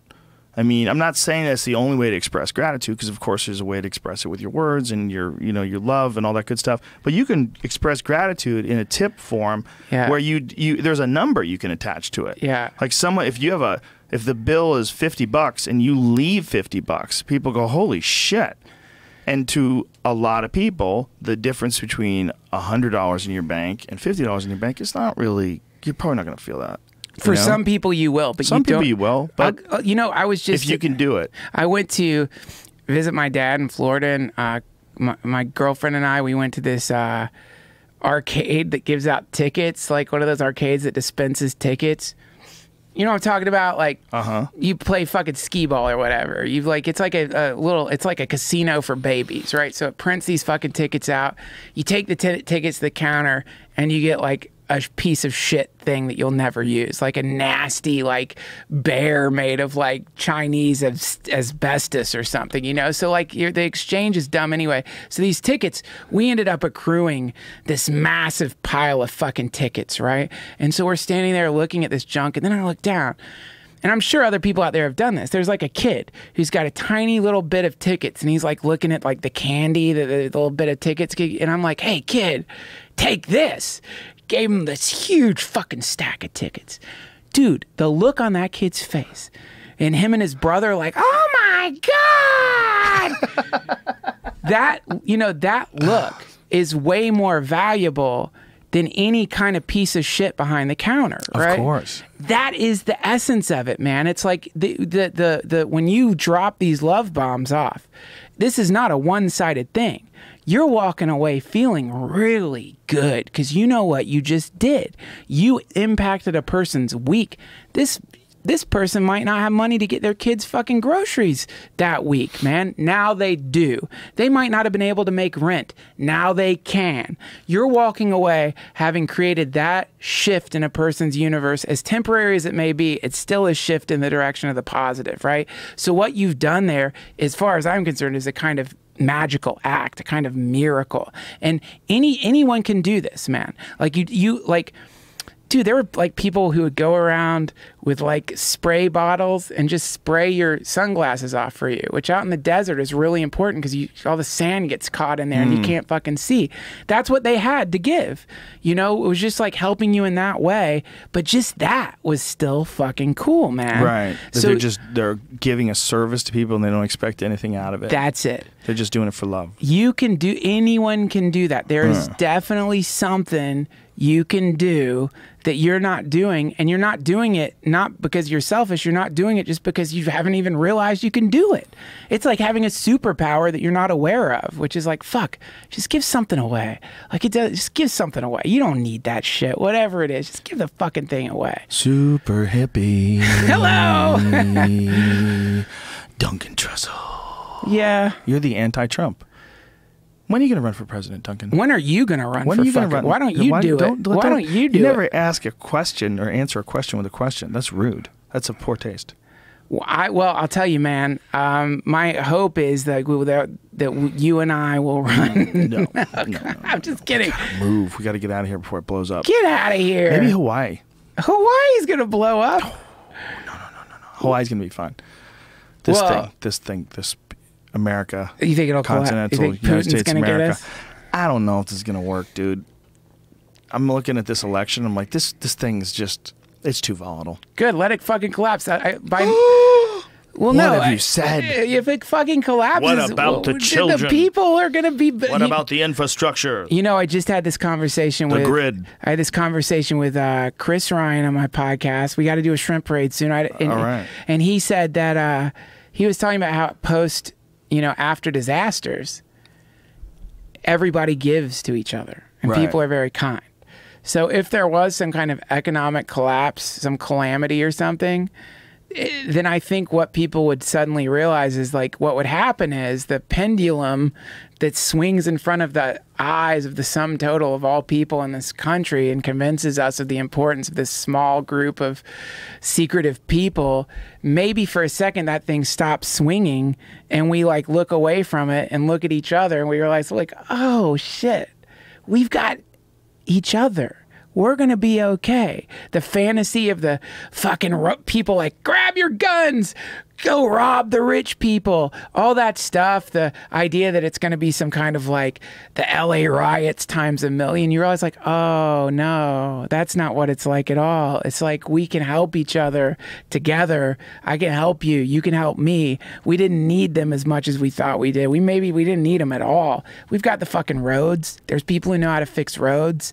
I know how to do stuff. You know how to do stuff. You're such a super hippie. We need the fucking system, goddammit. We need trucks to bring in vegetables. We need a sewage system that works. We need power. We need direct TV. I need programs. Yes, programs. I need to watch my programs. I need my fucking. I need a refrigerator that works. Goddammit. I need a fucking. I do need Westworld. I need a hospital that's clean. Yeah, you do need that. But guess what? It could still happen. It could still happen. It can really happen. I think. You're such a hippie. There's no hospitals in that Burning Man. There's just no. Goggles They have actually goggle cleaners. They do have like a full hospital triage at Burning Man. No, I didn't go visit it, but they say they have like a urgent care medical facility there that's really nice, and they fucking need it too. Because like you think I'm a fucking super hippie, man. Do you think they have like a checkbox like, do you have an injury or are you freaking out, man? Well, that's I'm freaking out, man. But no, that's the Zendo project that MAPS is doing. So one of the cool things that Doblin is doing is they have a thing called Zendo, which is it's called psychedelic harm reduction. And so they create, like in the Porta-Johns at Burning Man, there are these signs that they put up that say, night a little weirder than you expected. Like, come here. And so like you go to this place and it's like, dude, like you got to have this guy on your podcast. His name's Dr. Cole Marta. He's a psychiatrist. He's like one of the people involved in the MDMA for PTSD experiments that they're doing. They're in the phase 3 of the clinical trials, MAPS is. But so he volunteers at the Zendo. But basically what happens is it's this safe space that Doblin's created where you go there if you're freaking out and you're like, am I going to get fucking arrested? And they're like, no, man, just sit down and relax. And like, these are trained, this guy, Cole Marta, man, like they're smart, trained clinicians. And if they're not clinicians, they're people who've been through this program who just sit with you and let you freak out without judging you, and like just sit with you and let you relax until you're having an okay time again. And then they let you go back. So instead of like losing your shit and like getting arrested or losing your shit and being around your friends who are like, what the fuck's wrong with you, man? You get to be around like really smart, trained people who know how to like, not just like help you relax, but help you use this event to like transform your life. Because a lot of times a bad trip is like a transformative moment for someone if they're around the right people. That's amazing. Yeah. MAPS is incredible. I know, man. They've done so much cool shit, and Rick Doblin's just such an interesting guy. I've had him on twice. Had a chance to talk to him on the podcast twice. He's such a fascinating dude. He's a warrior, man. When you look at how much he spent his entire life, like, you know, we sit here and we fucking rail against the system and marijuana and like but Doblin, man, he's like on the front lines. Like this guy is like deeply involved in this. He's doing it the right way. Yeah, he's doing it through the system. Yeah, yeah, it's cool. It is cool.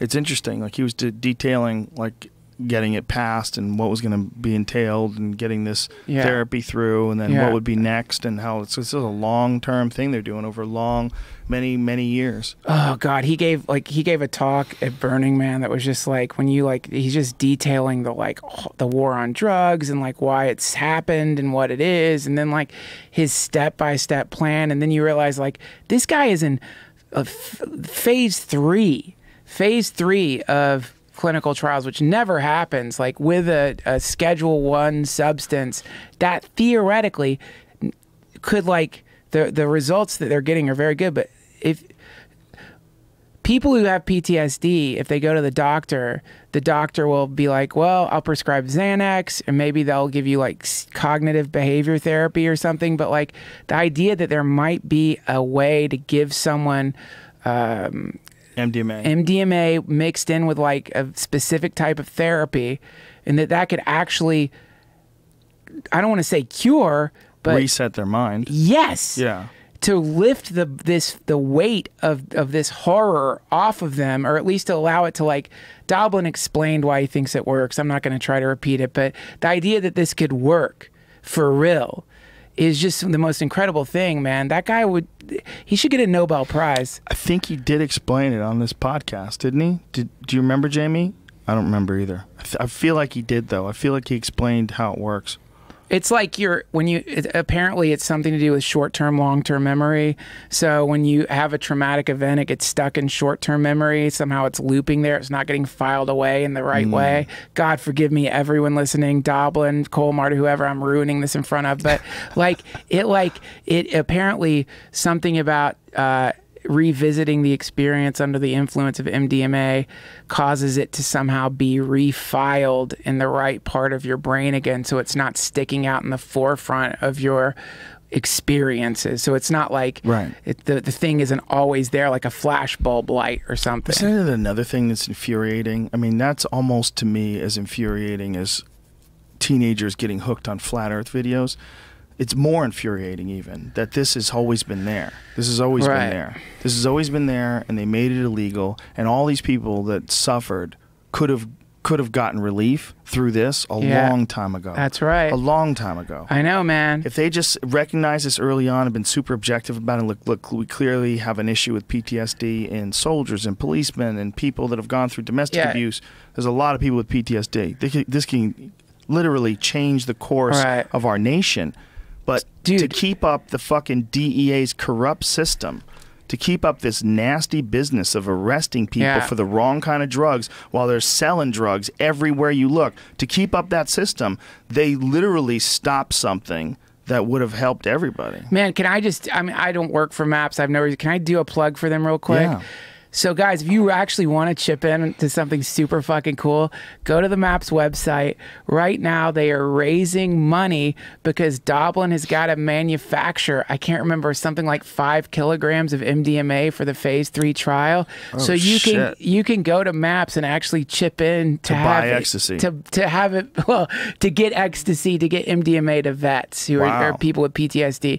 And it's a really cool thing if you want to chip in money for it. Super fucking cool. Like, that's like, how often do you get a chance to buy MDMA for people with PTSD? That's amazing. Yeah, it's cool. That's amazing. Yeah, it's really fucking cool, man. Because they have Maps is incredible. They have a supply of old MDMA, and I think it's like they can't use it anymore. Look at that. They've already raised $148,000. Yeah, but they need $400,000 for 5 kilograms of MDMA. Well, let's see what we could do. See if we can get some donations going. Maps.org. This is my kind of telethon. Come on, guys. Come on, Let's folks. raise money. We're going to be like those MDMA. annoying people on public radio. I was listening to this McKenna interview once, and he was on public radio as a recording of him on public radio, and it was so annoying. And it was like, if you enjoy this program, please donate. They have that weird way of talking where it's just as gross as a strip club DJ. Because, you know what I mean? It's like, there's a way of talking when you're talking about public radio. If you enjoy this show, you enjoy these programs, please donate. We require your donations. It's the only way we stay afloat. If you appreciate this show, if you appreciate Fresh Air with Terry Gross, that will be coming on later. It's the Portlandia affectation. Yeah. Well, it's National Public Radio speak. Yeah. It's, I am a super sensitive guy. I am liberal. I'm absolutely left. I lean left. That was what that guy in Canada used to talk about. The guy who was accused of beating the fuck out of these girls that he was having sex with. Remember that guy? John Gomeshi? They kicked him off the radio show because all these women were claiming that they had sex with him, and he would like beat them up and shit. Oh yes, I do. Yes, he would talk like this. Hello, the speak. Welcome to the show. I gotta go take a leak. I'm sorry. Please go urinate. Thank you. Fine. There's Thank no you. judgment. I have to go urinate. There's no judgment. There's no judgment. Everything's cool. No judgment. No judgment here. In a few moments, we're going to ask once again that you call the number on the screen. Donate. It's very important. Donate. We require your donations to stay afloat here. If you enjoy The State of Ferns Today, which is our new piece that we're working on, love, happiness, and Whole Foods. It's Duncan Trussell and Brendan Walsh. They have a piece they're putting together for us. Duncan's become a super hippie. Have you noticed? Something's different. The Burning Man. Yeah, I found the hospital they have there. This is from 2014, but they have pretty cool looking. 300 employees in a hospital that has 52 beds. Wow. So it's at an actual hospital. Humboldt General Hospital employees come and help people. They have tickets for Burning Man too, right? Yeah, I think you have to buy them now. Doesn't that sound crazy? That seems like it doesn't make any sense. Well, but this is the only way to keep people from overwhelming the place, because you're gonna, if you have tickets, that means you can only sell a certain amount of tickets. It means Burning Man sells out, right? Yeah. Well, like this service here, the hospital was paid for by the Burning Man organization. It cost $455,000 for that year. Oh my God, that's insane. So that's where that. So that's where the tickets go. Yeah, that makes sense. They show on their website where it all goes. What doesn't make sense though is limiting the number. Doesn't that seem illogical? Well, yeah. I mean, if they allowed 150,000 people in, like, that hospital now is fucked. They can't. You know what I mean? Right, but they would just have to ramp it up based on how many people buy tickets. As long as you just keep having tickets, then you'll have more money to spend on more hospitals, and you would just sort of plan it accordingly. But maybe they're trying to like slowly develop it where they don't want it to get completely chaotic and out of control, which is what it definitely would do if they had no restrictions whatsoever. Duncan, while you were urinating, we were talking about the restrictions on the population at Burning Man, and then I found that to be a little bit odd. It makes sense that they're selling tickets to it, because especially we found out how much it cost for the hospital. Yeah, $425,000 for a year or something. Yeah. Is that what it was?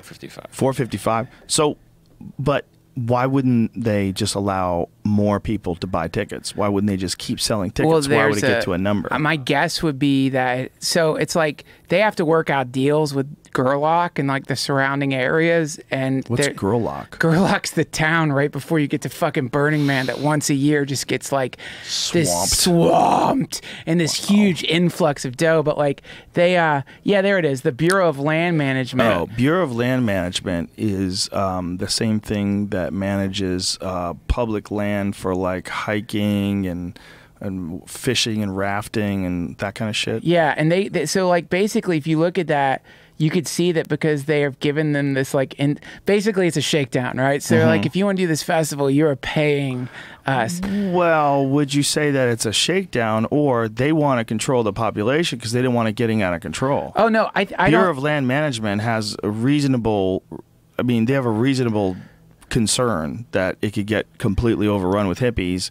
And it would be massive chaos. There's definitely a reasonable concern, and there's also like there's also some maybe I don't know, perhaps there could be maybe some profiteering happening. But here's my question: why wouldn't they make more money by allowing more people in? If they really wanted to profiteer, the move is to just say I don't think open Burning the fucking Man's numbers. I don't think Burning Man's profiteering. No, I'm not saying Burning Man. You're saying Bureau of Land Management, right? Yeah. Why wouldn't they just open it up?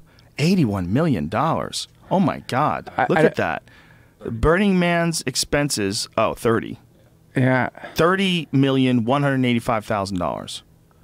Burning Man was once a scrappy little desert gathering. Has become a multifaceted professional operation. Today, the Burning Man Project produces the nation's largest permanent event on public land and supports an extensive global network of events, artists, and civic initiatives. Yeah. Man, I can't believe that's so much money. Do you want to hear something even crazy? $30,185,000. What's crazy about it is when you look down, there's no trash on the ground. Yeah. That's what's really nuts about it. What do they call it? Matter out of place. Yeah. Moop. So like what they do after the festival, they will like go from camp to camp looking for where the trash is, and if they find any trash, they like if someone's, let's say, broken a bottle or something, right? They will bring like a team of 11 people in to sift through the sand to get every single bit of glass out of the fucking sand so that it goes back to being just what it was before. Whoa. An alkaline desert. And that comes from the cacophonous, because one of the cacophonous sayings is leave no trace. So the idea is like they go to a place, do their insane thing, and then leave, and it's like they were never there before. Wow. Which is pretty trippy to think. Dude, that's so badass. Yeah, it's so badass. That's amazing. It's so cool. Yeah. It makes you wonder, like, this didn't exist 30, 40 years ago. Like, what's it going to be like 30, 40 years from now? I don't know. It's hard to say. Well, when people give up the ideas that have sort of imprisoned each generation about keeping up with the Joneses and about belonging to the right country club and about all the things that people strive for, moving up the corporate ladder, you know, all that stuff, and clinking glasses like you're in a fucking Leonardo DiCaprio movie before it takes a turn for the worst. Right. Right? I mean, that's literally what it is before it all starts getting crazy. You're clinking glasses. That's what everybody's hoping for. You know? Oh no, man. Yeah. Well, you know, we're evolving. Everybody's evolving, and we're learning a lot of stuff right now. And we're learning a lot of stuff. And part of, I think, hopefully what we're learning is that certain things cannot be commodified, that there's no way to really put a price on certain things.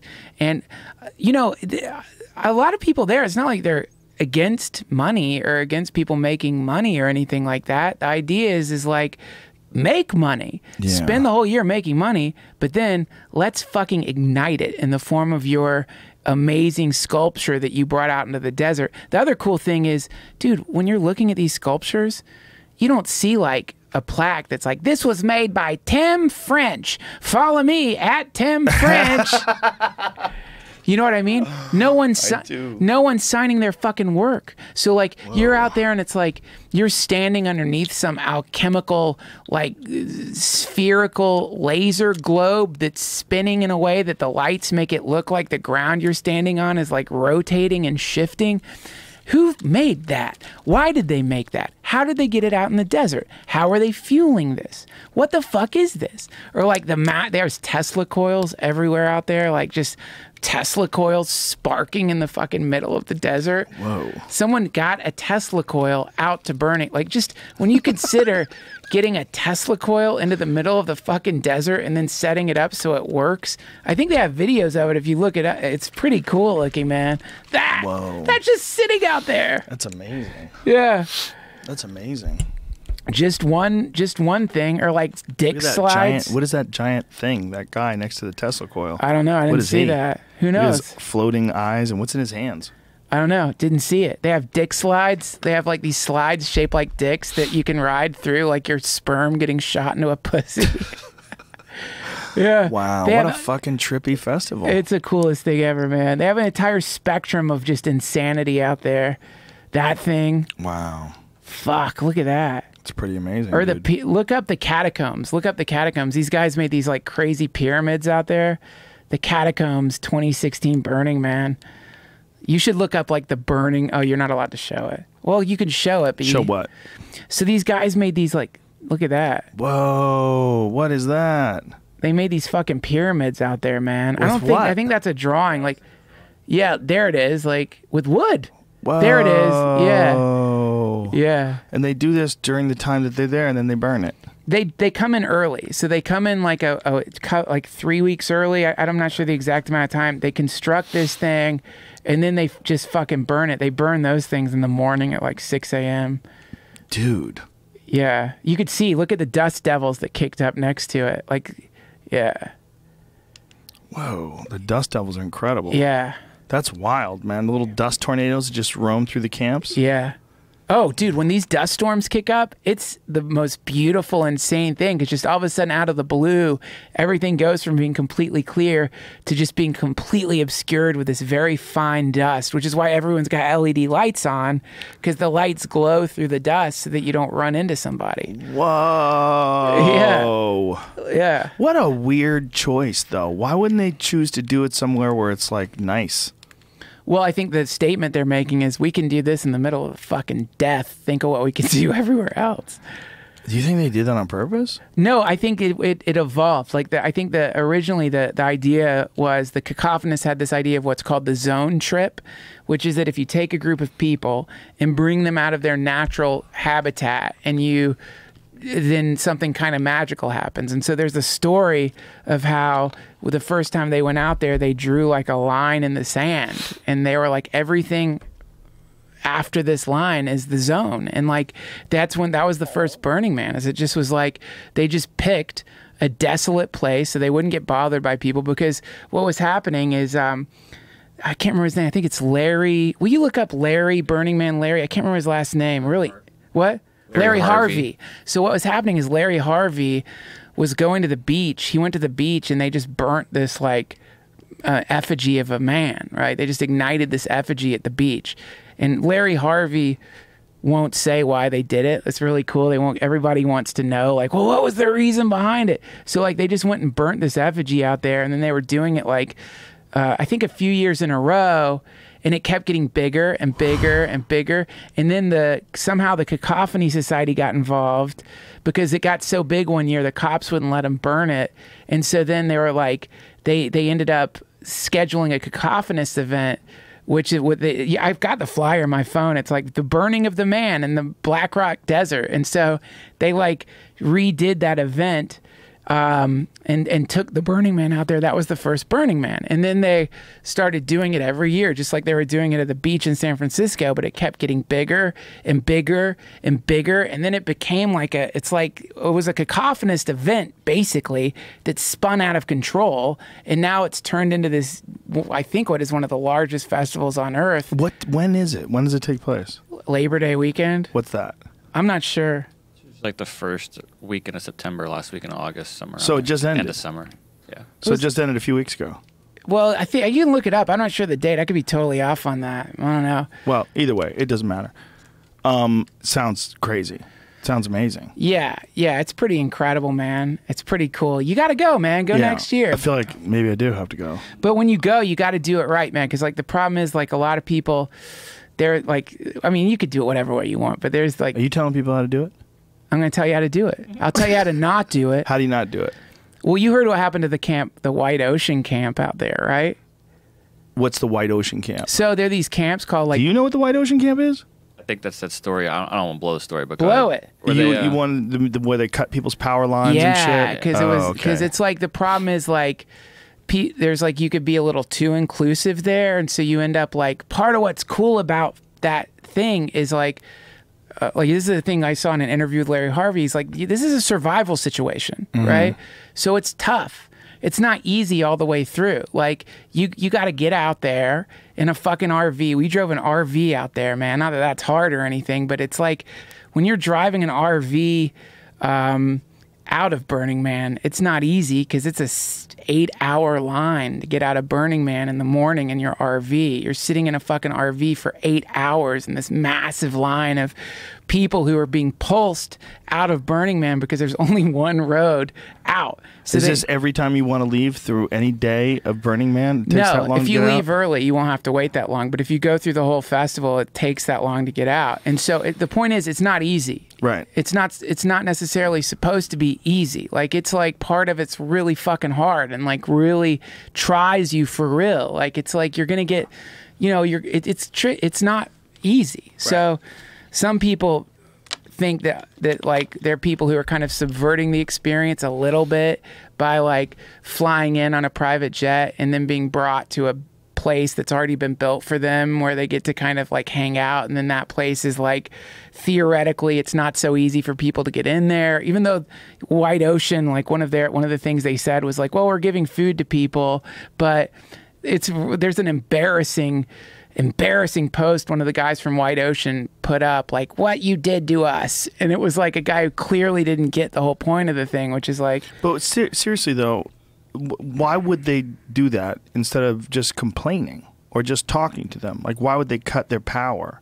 Why would they make their food spoil? That doesn't seem like a logical choice, right? Like, dude, there's some people... Do you think that it was good that they did that? Is it a logical choice for me?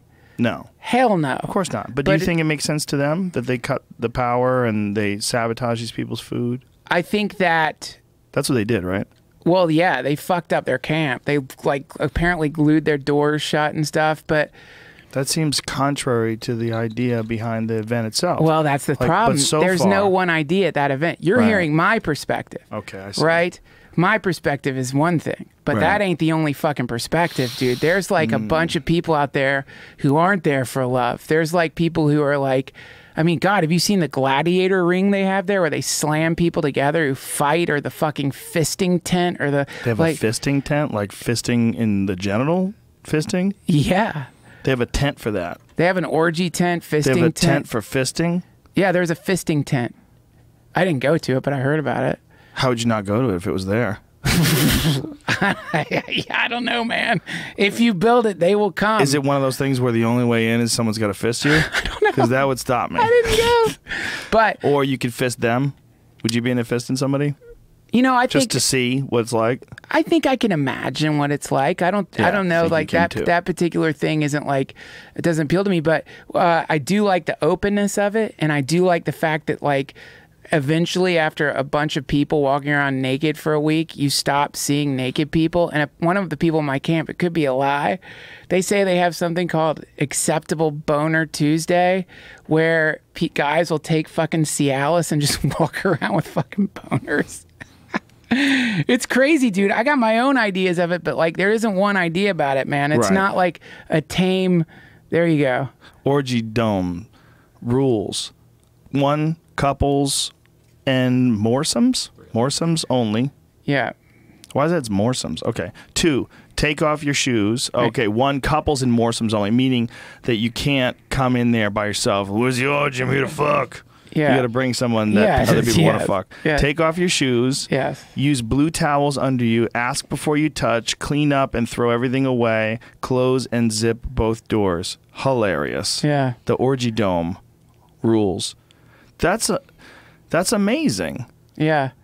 That's amazing. But it's not shocking. All those people took a photo of the orgy dome. Yeah. They're like, hey, we fucked. No one. It's like not a big.